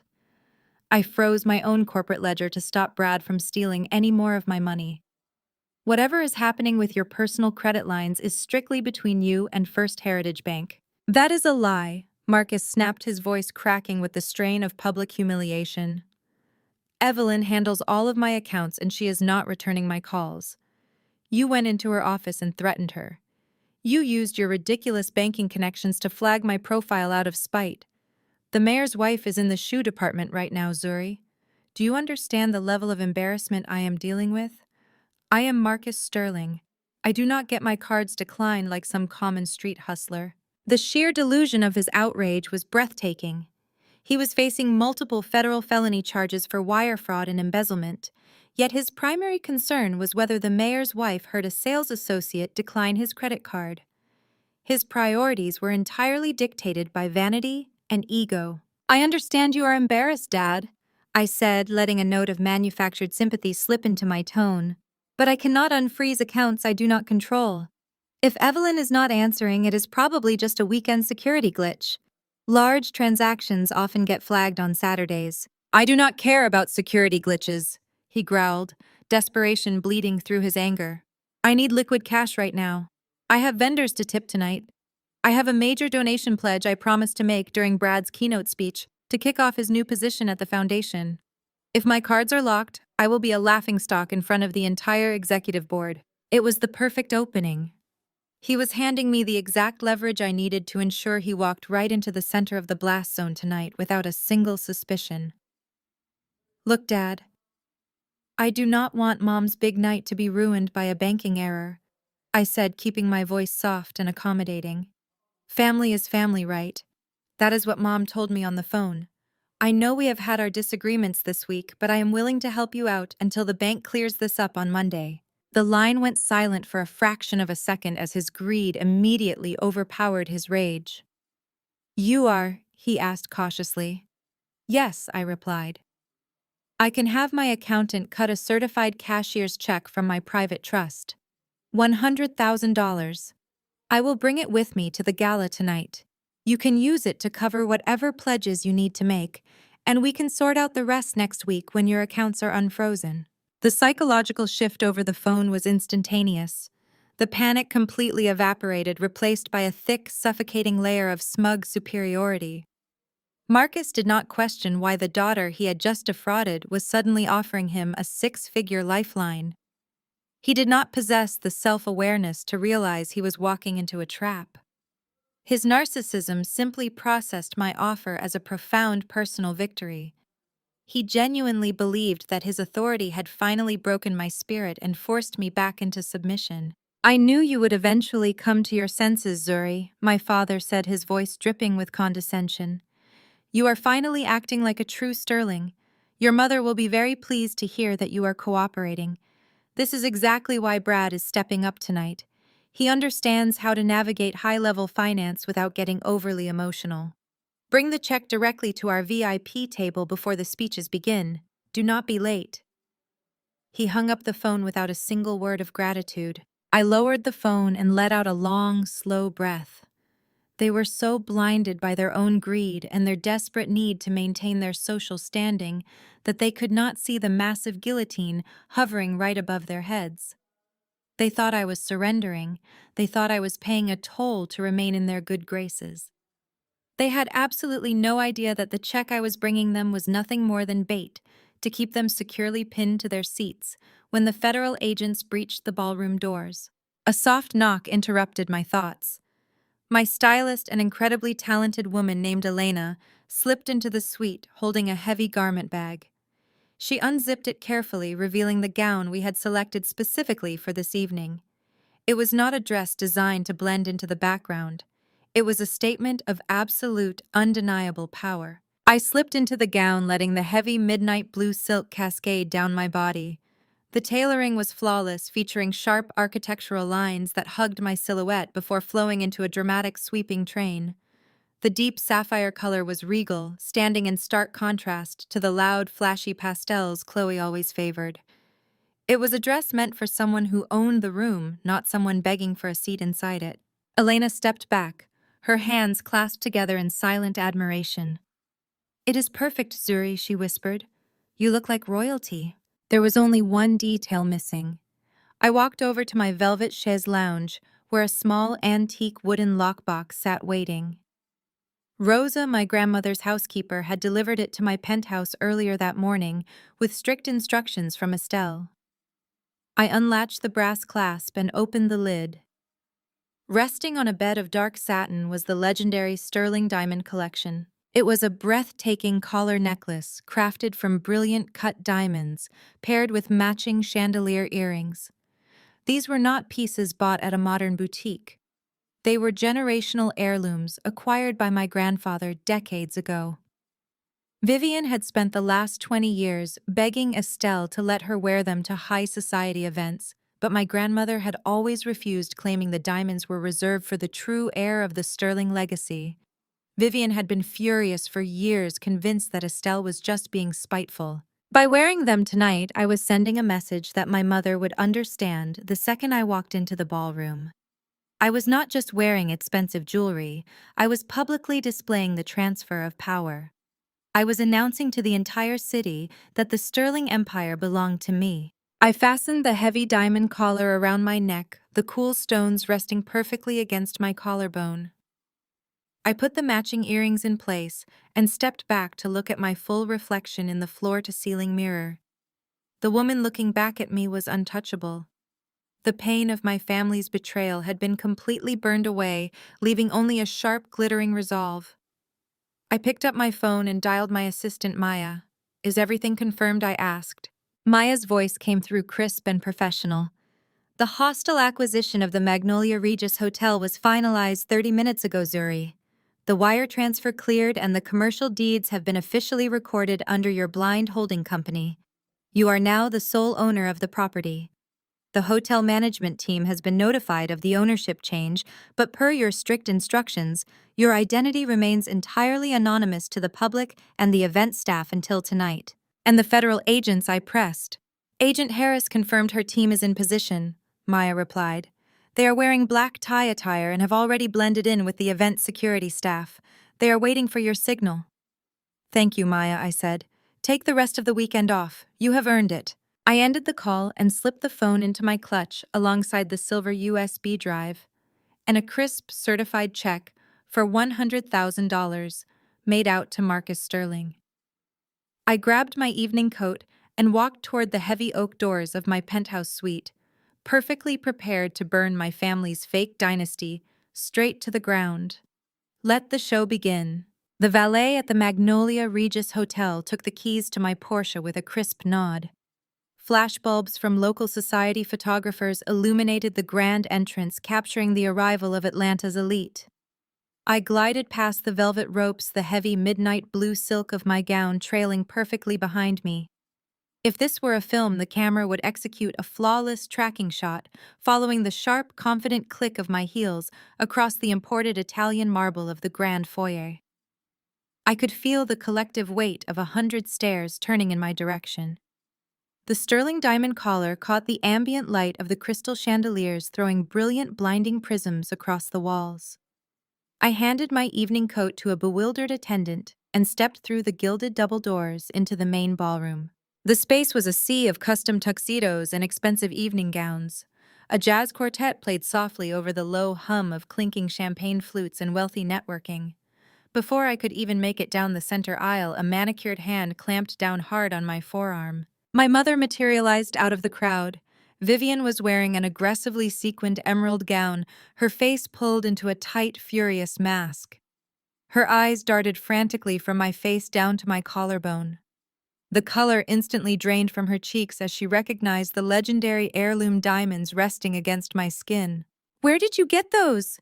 Vivian hissed, her perfectly manicured fingers digging into my arm. Estelle swore to me those were locked in a vault in Geneva. "Take them off right now, Zuri. You are making a mockery of this family." I gently but firmly peeled her fingers off my arm.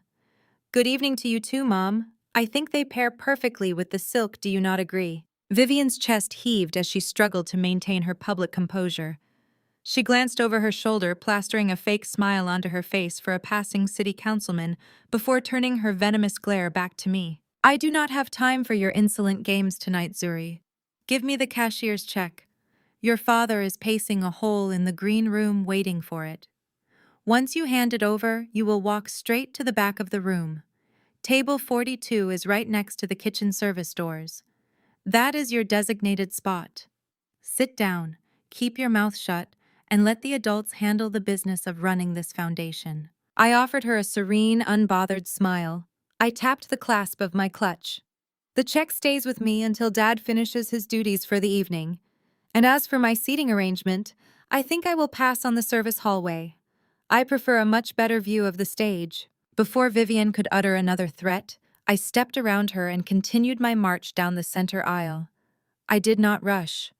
I walked with the slow, measured authority of a woman who literally owned the marble floor beneath her feet.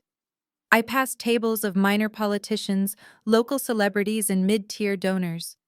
I kept my eyes focused straight ahead until I reached the very front of the ballroom.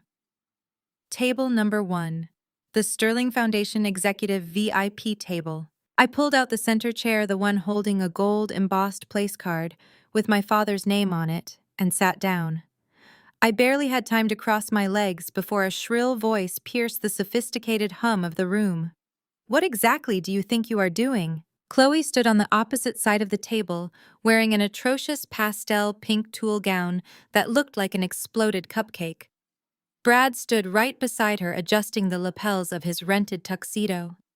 He looked equally furious, his pale eyes narrowing as he took in my presence at the head of the table. "Get up!" Zuri, Chloe demanded, keeping her voice to an aggressive whisper so the neighboring tables would not hear. "This table is strictly for the foundation executives and their spouses. You are just a staging coordinator. You have absolutely zero business sitting in the front row. Go find your assigned seat before I have event security escort you out of the ballroom." I did not move an inch. I simply leaned back in the plush chair, resting my elbows on the armrests. I glanced past Chloe's shoulder. Two men in immaculate black tuxedos with earpieces discreetly tucked behind their ears were standing near the stage exit. They were not event security. They were FBI agents, and they were watching my table intently, waiting for my signal. "I think I will stay right here, Chloe," I said, smoothing a wrinkle from my silk skirt. "The lighting is much better for the diamonds." Chloe's eyes dropped to my neck. Her jaw actually fell open as the realization hit her. The legendary sterling diamonds, the very necklace she had begged our grandmother to wear for her own wedding, was sitting casually around my neck, her face flushed an ugly mottled red. Brad stepped forward, placing a protective hand on his wife's back. He leaned over the table, invading my personal space with his signature brand of arrogant entitlement. "You really do not know your place, do you?" "Zuri," Brad muttered, his voice dripping with condescending venom. "You show up here draped in jewelry you did not earn, trying to play the part of a high society player. It is pathetic. Single black women with a little bit of new money always overcompensate. You decorate empty houses for a living. You are the hired help. Tonight is about real visionaries making real moves. Do yourself a favor and go hide in the back before you embarrass yourself in front of the people who actually run this city." I looked up at him, maintaining a calm that bordered on lethal. Brad thought he was the smartest man in the room. He thought his microaggressions and his stolen wealth made him untouchable. He had no idea that the ground he was standing on belonged entirely to the woman he was currently insulting. A waiter approached, carrying a silver tray. I reached out and took a crystal flute of champagne. I took a slow, deliberate sip, savoring the expensive vintage. "You are absolutely right, Brad," I replied, my voice smooth and musical.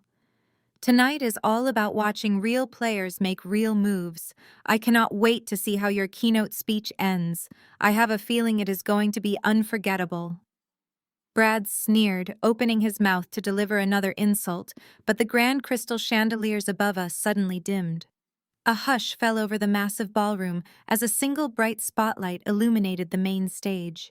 The jazz quartet faded out. Marcus Sterling walked out from behind the heavy velvet curtains. My father looked immaculate in his tailored tuxedo, but under the harsh stage lights, I could see the sheen of nervous sweat on his forehead. He gripped the edges of the wooden podium tightly. He looked out into the darkness of the crowd, his eyes frantically searching the front row until they landed on me. He saw me sitting in his chair at the VIP table, but he could not afford to cause a scene. He simply nodded, swallowing hard before leaning into the microphone.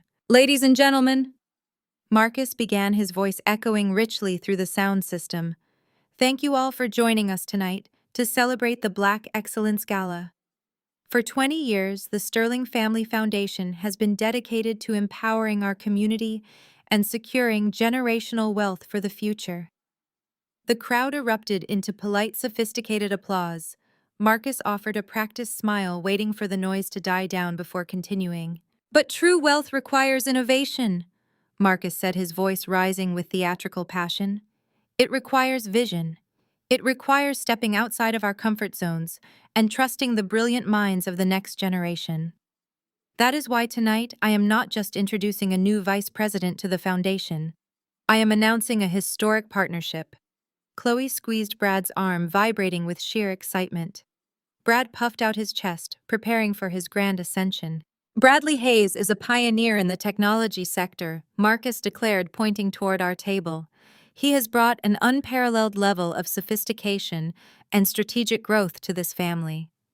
And because we believe so deeply in his software enterprise, the Sterling Wealth Management firm is proud to announce that we are officially liquidating $2 million from the family foundational retirement accounts to serve as the lead seed investor in his brilliant startup." The applause that washed over the room was deafening. The sheer volume of 500 elite guests clapping for a monumental $2 million charitable investment filled the grand ballroom with an electric, buzzing energy. At my table, Chloe let out a high-pitched squeal of delight and threw her arms around Brad. She kissed him dramatically for the photographers who were currently swarming the front of the stage, their flashbulbs exploding like bursts of lightning. Brad pulled away from his wife and adjusted his tailored jacket. He smoothed his hair, flashed a brilliant practice smile, and began his triumphant walk toward the stage. He moved with the arrogant, untouchable swagger of a man who believed he had successfully outsmarted everyone in the room. He genuinely thought he had secured his fortune. He thought he had conquered my family. He thought I was sitting at his table completely defeated, having paid my $100,000 toll just to witness his coronation. I took another slow sip of my champagne, letting the cool liquid wash down my throat as I watched him take the stairs two at a time. Marcus stood at the wooden podium, beaming with a level of pride he had never once directed toward me. As Brad approached, my father reached behind the podium and pulled out a massive, oversized novelty check. The crisp white board was printed with the Sterling Family Foundation logo, and written across the center in bold black ink was the sum of $2 million. Marcus handed one side of the check to Brad, and the two men posed together for the wall of photographers. "Thank you, Marcus," Brad said, stepping up to the microphone, his voice echoing richly through the state-of-the-art sound system. His tone was perfectly modulated, dripping with false humility and practiced charm. "I am incredibly humbled to stand before you all tonight. The Sterling Family Foundation has always been a beacon of hope and progress for the Black community here in Atlanta. To be trusted with this massive endowment, to be welcomed into this family as a visionary partner, is the honor of a lifetime. My software company was built on the idea of empowerment. It was built to uplift, to innovate, and to ensure that minority wealth is protected and multiplied for generations to come." The crowd murmured in deep approval. Several wealthy donors at the adjacent tables nodded enthusiastically, entirely captivated by his slick corporate performance.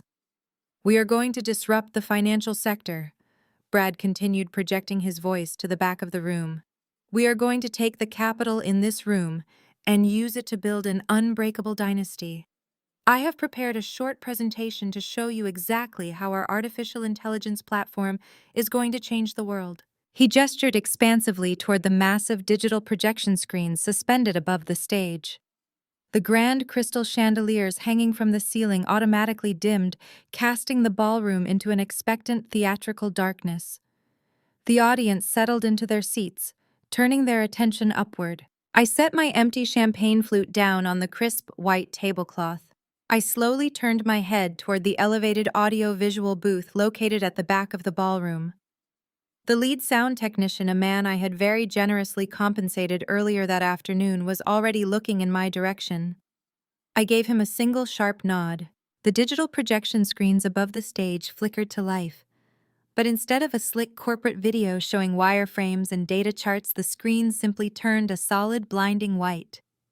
A harsh burst of static hissed through the towering concert speakers, forcing several guests in the front rows to wince and cover their ears. Marcus tapped the microphone. "Apologies, ladies and gentlemen," he said, letting out a nervous chuckle. "Just a minor technical difficulty." It was not a technical difficulty. The static abruptly cut out. For a split second, the ballroom was completely silent. Then a voice boomed from the speakers, vibrating against the marble walls and rattling the crystal glasses on the tables. It was crystal clear, perfectly equalized, and undeniably belonged to Bradley Hayes. "You really think business is about the product?" The recorded voice scoffed, laughing with a cruel, mocking edge. "God, you are so incredibly small-minded, Zuri. The product does not matter. The pitch matters. The branding matters." A wave of confusion rippled through the dark ballroom. Guests began muttering to one another, exchanging bewildered glances. On the stage, Brad froze. His arrogant smile vanished instantly, replaced by a look of sheer, unadulterated terror. He stared up at the speakers, his face draining of all color until he looked completely ashen. Marcus furrowed his brow, stepping away from the podium. "What is this?" he demanded, looking frantically toward the back of the room. "Cut the audio. Turn it off." But the technician had already locked the soundboard. The recording continued, broadcasting Brad's damning confession at maximum volume. "Your parents are exactly the kind of marks my business model relies on." The recorded voice of Brad echoed across the 500 guests. "Marcus and Vivian are desperate. They are wealthy Black people who are absolutely obsessed with showing off. They are terrified of losing their proximity to white circles. They need a guy like me. They need the young, brilliant white tech founder's son-in-law to parade around at their country club dinners. The confusion in the ballroom instantly metastasized into shock. A collective, horrified gasp sucked the air out of the massive space. The silence that followed was heavy and suffocating. The elite politicians, the charity donors, the business moguls, everyone sitting in the room suddenly realized they were listening to the inner workings of a massive systemic fraud. "No," Brad stammered, gripping the microphone stand, his knuckles turning white. "No, this is doctored. This is an artificial intelligence deepfake. Someone turn it off. I just need a slick presentation," and the right buzzwords the recording pushed relentlessly forward, drowning out Brad's frantic protests. "Your father was practically begging me to take his money. He wanted to feel like he was part of the elite tech boom. He handed me the keys to his firm's liquidity because he wanted the prestige of my skin color and my supposed connections attached to his failing brand. It was the easiest money I have ever taken." The reaction was explosive. The absolute worst nightmare of the black elite is to be made a fool of by a white opportunist who smiles in their faces while mocking their success behind closed doors. The sheer blatant racism dripping from Brad's recorded words struck a fatal nerve. A prominent federal judge sitting at table 3 stood up and threw his napkin down in disgust. Several Foundation board members began shouting, pointing furiously at the stage. The polite high society veneer of the gala vanished completely, replaced by a rising tide of furious, visceral outrage. Vivian shot up from her seat at table 2. Her perfectly contoured face was twisted into a mask of pure horror. Her crown jewel, her prestigious charity event, the moment she had spent an entire year planning, was imploding on a biblical scale.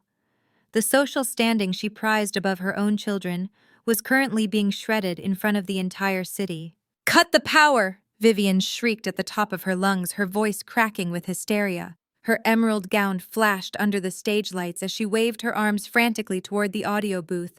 "Security! Get up there and cut the main power lines! Shut it down right now!" But it was far too late. The final nail in the coffin drove itself home. "So yes, Zuri, my company is a shell." Brad's voice gloated loudly overhead, bouncing off the walls. "It is a vehicle designed to extract capital from people who are too insecure to realize they are being played. I took your father's money, I took your money, and I transferred it offshore, where none of you will ever see a dime of it again. And the best part is Marcus cannot even report me to the authorities because doing so would expose his own embezzlement." The entire ballroom descended into absolute chaos. People were shouting over each other, demanding answers. The local society press, who had been invited specifically to cover Vivian's grand triumph, immediately turned their cameras away from the stage and began filming the furious crowd, capturing the catastrophic downfall of the Sterling family in real time. Marcus dropped the oversized check. It clattered loudly against the wooden floorboards of the stage. He stumbled backward, his hands shaking violently as he stared at his son-in-law. He looked physically ill, his chest heaving as the reality of his exposure set in. His firm, his reputation, his illegal offshore transfers, everything had just been broadcast to the very people he relied on for business. I remained seated at the head of the VIP table. I picked up my champagne flute and took another slow, satisfied sip.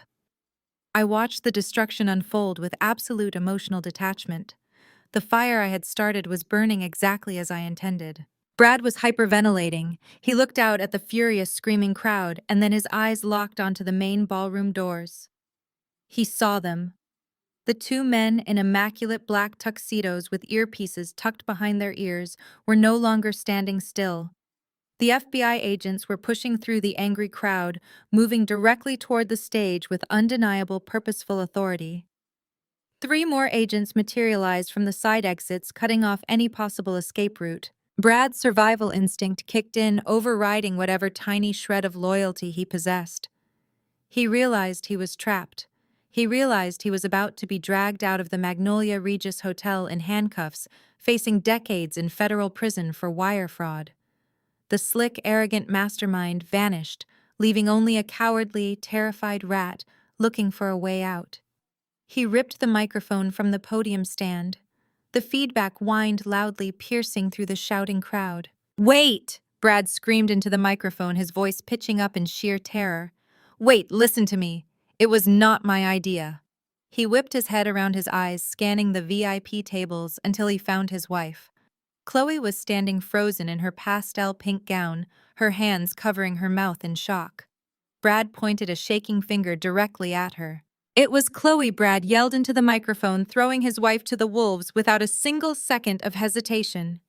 "Chloe told me to do it. She planned the whole thing.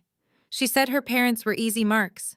She told me to use her sister's personal information to secure the corporate loans. She told me to steal the money because the family's equity rightfully belonged to her anyway. She is the one who set up the offshore accounts. It was all her idea." The sheer force of Brad's betrayal hung in the air for a fraction of a second before the reality of his words fully registered. He had sold his wife out to save his own skin without a single breath of hesitation. Chloe stood frozen at the VIP table, her pastel pink gown suddenly looking like a tragic costume. The smug, triumphant expression she had worn all evening melted into a mask of pure, unfiltered shock. Her eyes wide and unblinking locked onto her husband, who was still cowering behind the podium, sweating under the harsh stage lights. The silence in the ballroom was absolute, save for the furious clicking of camera shutters as the local press captured every agonizing second of the Sterling family implosion. Then Chloe snapped. The shock shattered, replaced instantly by a primal shrieking rage. She let out a guttural scream that echoed through the cavernous space. She hiked up the voluminous layers of her tulle skirt and charged. She stormed away from the table, her designer heels stomping aggressively against the polished marble floor. She practically flew up the stage stairs, abandoning all pretense of high society etiquette. Brad saw her coming and took a terrified step backward, dropping the microphone. It hit the wooden stage with a loud screech of feedback. Chloe did not slow down. She lunged forward, raising her right hand and brought it across Brad's face with a sickening crack. The slap was so violent it whipped his head to the side. "You pathetic, cowardly bastard!" Chloe shrieked, her voice carrying perfectly over the open microphone scattered across the stage. "I gave you everything. I convinced my father to trust you. I gave you the lifestyle you could never afford on your own. And you throw me to the feds the second you get caught. You are nothing without the Sterling name." Brad reached out, grabbing her wrists to stop her from striking him again. He was frantic, his eyes darting toward the FBI agents who were now flanking the stage stairs. "Shut up, Chloe," he hissed through gritted teeth. "You are just making it worse. We need a lawyer." "Do not tell me to shut up," Chloe screamed, yanking her arms free. She lunged at him again, her manicured nails aiming straight for his eyes. But Brad violently shoved her backward to protect himself. Chloe staggered. Her stiletto heel caught the edge of the heavy, oversized novelty check Marcus had dropped moments earlier. Her ankles twisted beneath her. She let out a sharp cry as she lost her balance completely and went down hard. She hit the slick wooden stage floor with a heavy thud. The sound of tearing fabric echoed through the silent ballroom. The delicate pastel pink tulle of her custom designer gown caught on the sharp metal corner of the podium stand and ripped cleanly up the side seam, exposing her entire midsection to the room. A collective gasp swept through the 500 elite guests. It was not the torn dress that left the room paralyzed with shock. It was the object that had suddenly dislodged from beneath the heavy layers of silk and tulle. A smooth, flesh-colored silicone dome slipped out from the torn fabric. It rolled heavily across the polished stage floor, coming to a dead stop right at the edge of the orchestra pit, illuminated perfectly by the overhead spotlight. The silence that followed was absolute and devastating. I sat at the VIP table, completely still, resting my champagne flute against my lower lip. The missing pieces of the puzzle suddenly locked into place with blinding clarity.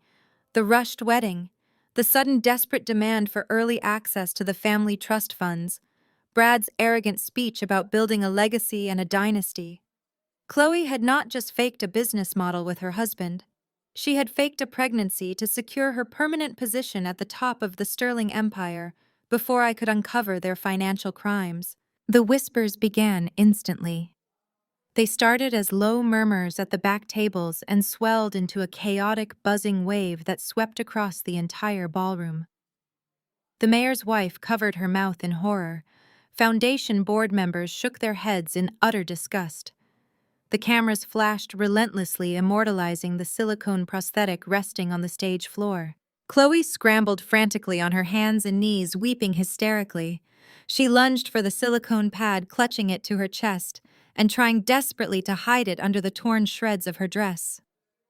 She was not crying out of remorse or regret. She was crying because she had been entirely stripped of her fake prestige.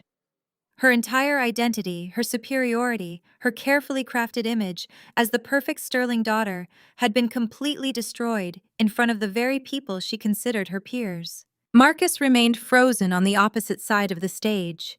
He stared blankly at his daughter clutching the fake baby bump. He looked like a man who had just watched his entire universe collapse into dust. The grand dynasty he had embezzled millions to build was nothing more than a cheap, humiliating illusion. But Vivian did not freeze. Vivian Sterling had spent 40 years clawing her way to the top of Atlanta's elite social ladder. She had sacrificed her morals, her integrity, and her eldest daughter to maintain the illusion of absolute perfection. Now standing in the wreckage of her grandest night, she realized her social existence was dead. There would be no recovery from this. No amount of charity dinners or country club memberships could erase the stain of federal wire fraud and a fake pregnancy broadcast to the entire city. And in her narcissistic, deeply fractured mind, there was only one person responsible for the destruction of her empire. Vivian turned her head slowly, locking her furious, manic gaze directly onto me. Her emerald sequined gown shimmered aggressively under the lights as she began to march toward the VIP table. Her hands were clenched into tight, shaking fists. Her face was contorted into a mask of pure, unhinged hatred. "You!" she screamed, her voice cracking with a raw, feral desperation. "You did this! You ruined everything!" I did not flinch. I remained perfectly seated in the center chair, crossing my legs and folding my hands neatly in my lap. I watched her approach with the cold, clinical detachment of a scientist observing an unpredictable subject. Vivian reached the table and slammed her hands flat against the crystal place settings, sending silverware clattering to the floor. She leaned over the centerpiece, her eyes wild and bloodshot. "You could not stand to see us happy," she spat, saliva flying from her lips. "You were so jealous of your sister. You were so bitter that you were left behind that you decided to destroy your own family. You are a monster, Zuri. You are a traitor." I looked up at her, the sterling diamond collar resting heavily against my collarbone. "I am not the one wearing a silicone stomach, Mom," I said, my voice dropping to a smooth, lethal whisper. "I am not the one being indicted for federal wire fraud. I simply turned on the lights. You are the ones who chose to build a house out of garbage." Vivian let out a guttural scream of pure fury. She lunged across the table, throwing her entire body weight forward.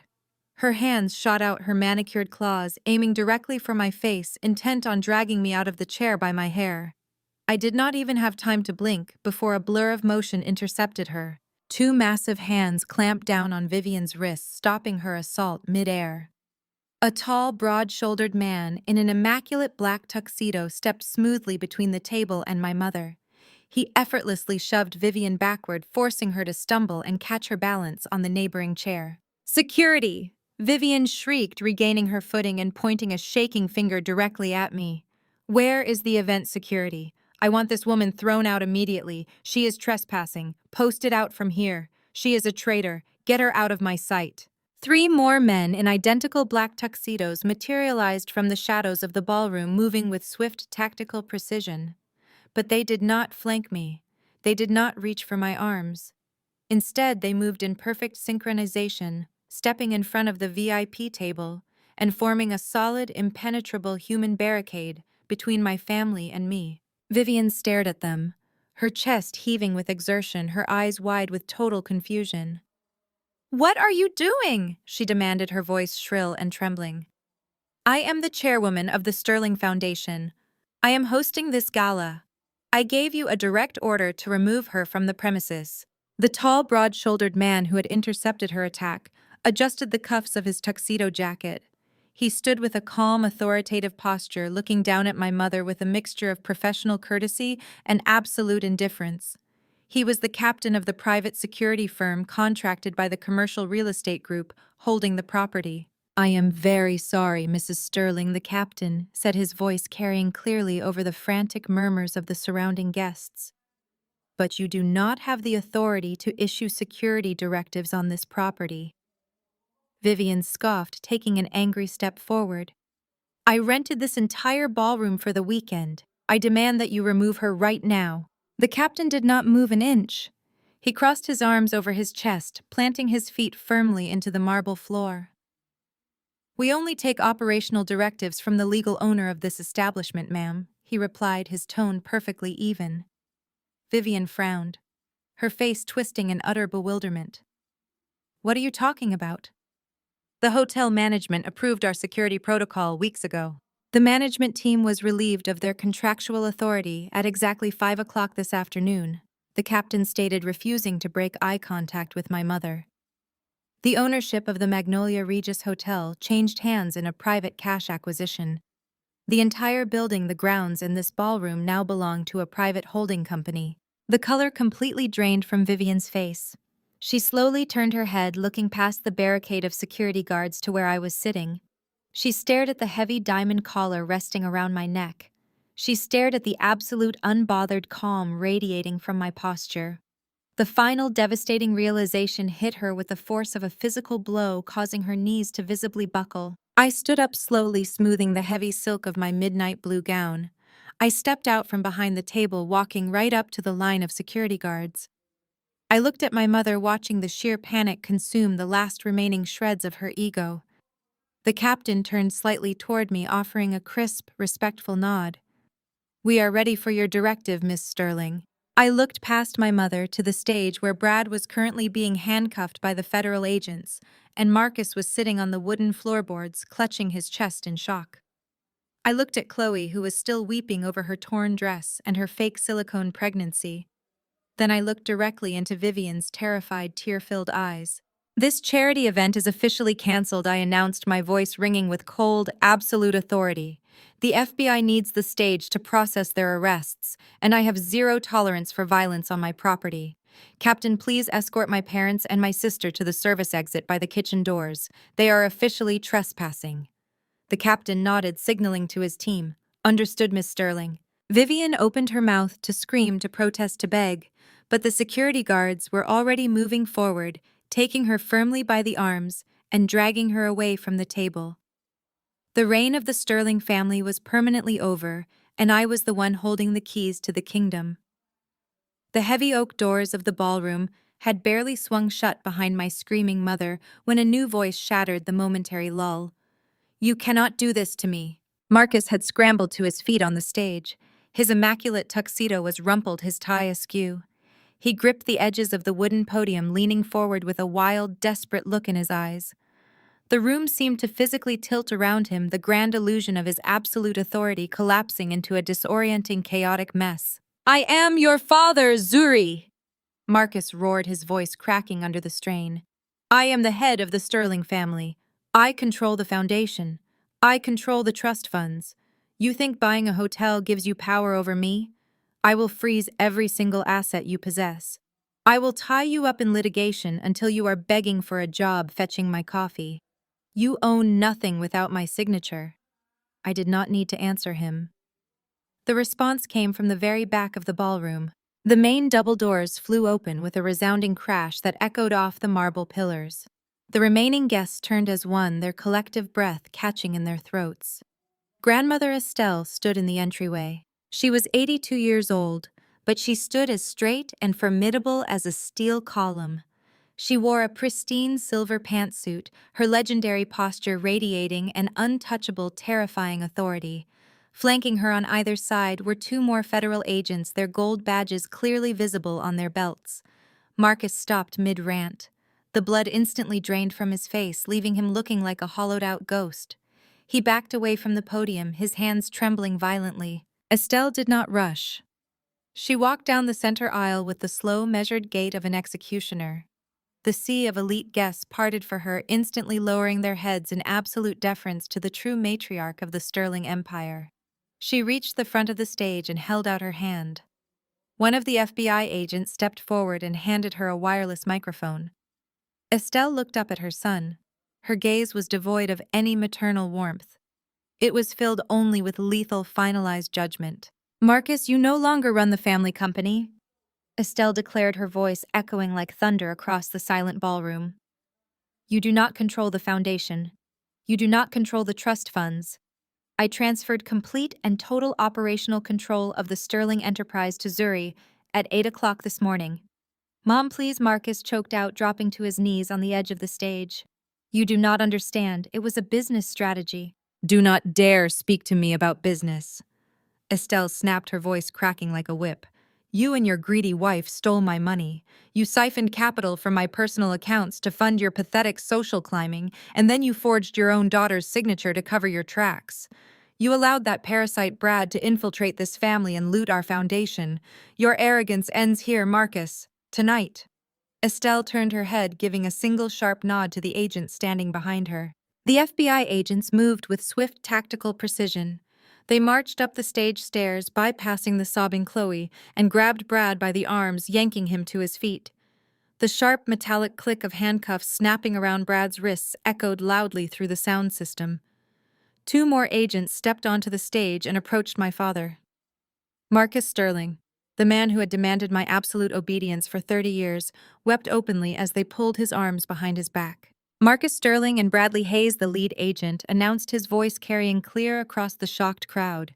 "You are both under arrest for conspiracy to commit federal wire fraud and felony elder financial abuse. You have the right to remain silent." The agent spun Marcus around, marching him toward the side exit alongside a weeping, hyperventilating Brad. The metallic click of the handcuffs seemed to finally shatter the remaining fragments of Vivian's delusion. The private security guards were actively herding her toward the kitchen service doors, but she dug her designer heels into the polished floor, twisting her body to face me one last time. The venomous rage that had distorted her features just moments ago evaporated, replaced instantly by a pathetic, clawing desperation. "Zuri, please," Vivian sobbed, her voice cracking as she watched her husband being hauled away like a common criminal. "You have to help us. Estelle just gave you control of a $65 million empire. You have the liquidity. You have to pay their bail. You cannot let your father sit in a federal holding cell.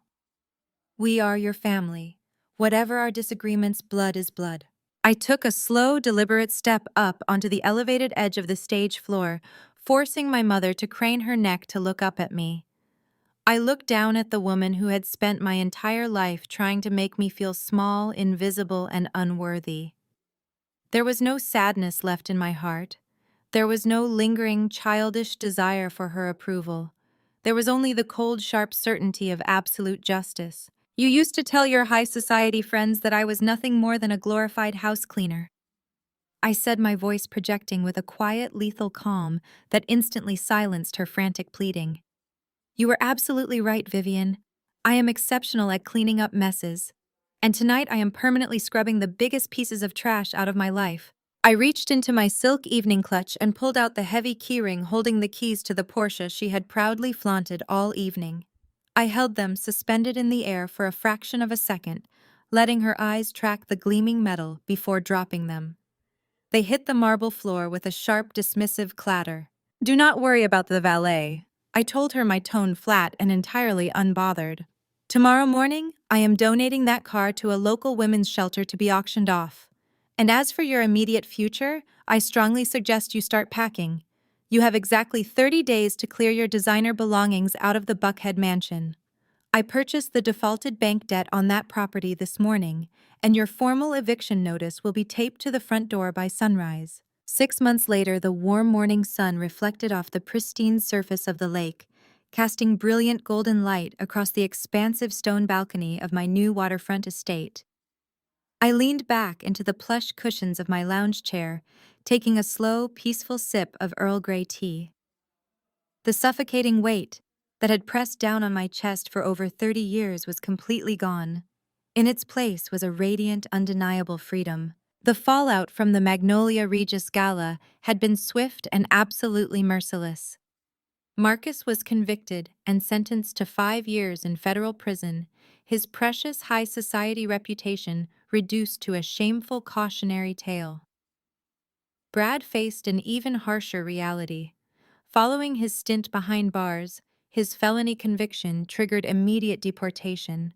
He was shipped back to his hometown, stripped of every stolen dime, and permanently banned from the corporate elite. Vivian and Chloe experienced the most poetic justice of all. Completely blacklisted by Atlanta society and evicted from the Buckhead mansion, they were forced to move into a cheap, cramped rental apartment on the far outskirts of the city.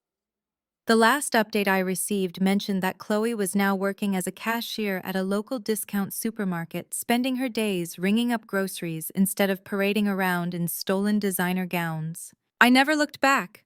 I permanently severed all ties with the toxic elements of my bloodline. Grandmother Estelle and I spent the ensuing months aggressively restructuring the Sterling Family Foundation, purging the corruption, and restoring its true charitable mission. Unburdened by my family's constant sabotage, my independent design firm exploded. We just secured our first major international contract to design luxury commercial spaces across Europe. Blood is never a license for someone to trample on your self-respect. If the people who are supposed to love you tell you that you do not have a seat at their table, do not waste your time crying. Walk out the door, work relentlessly, and buy the entire restaurant yourself. Have you ever had to face a toxic family dynamic? Tell me your story in the comments below. Remember to hit the like button and subscribe for more stories. See you next time.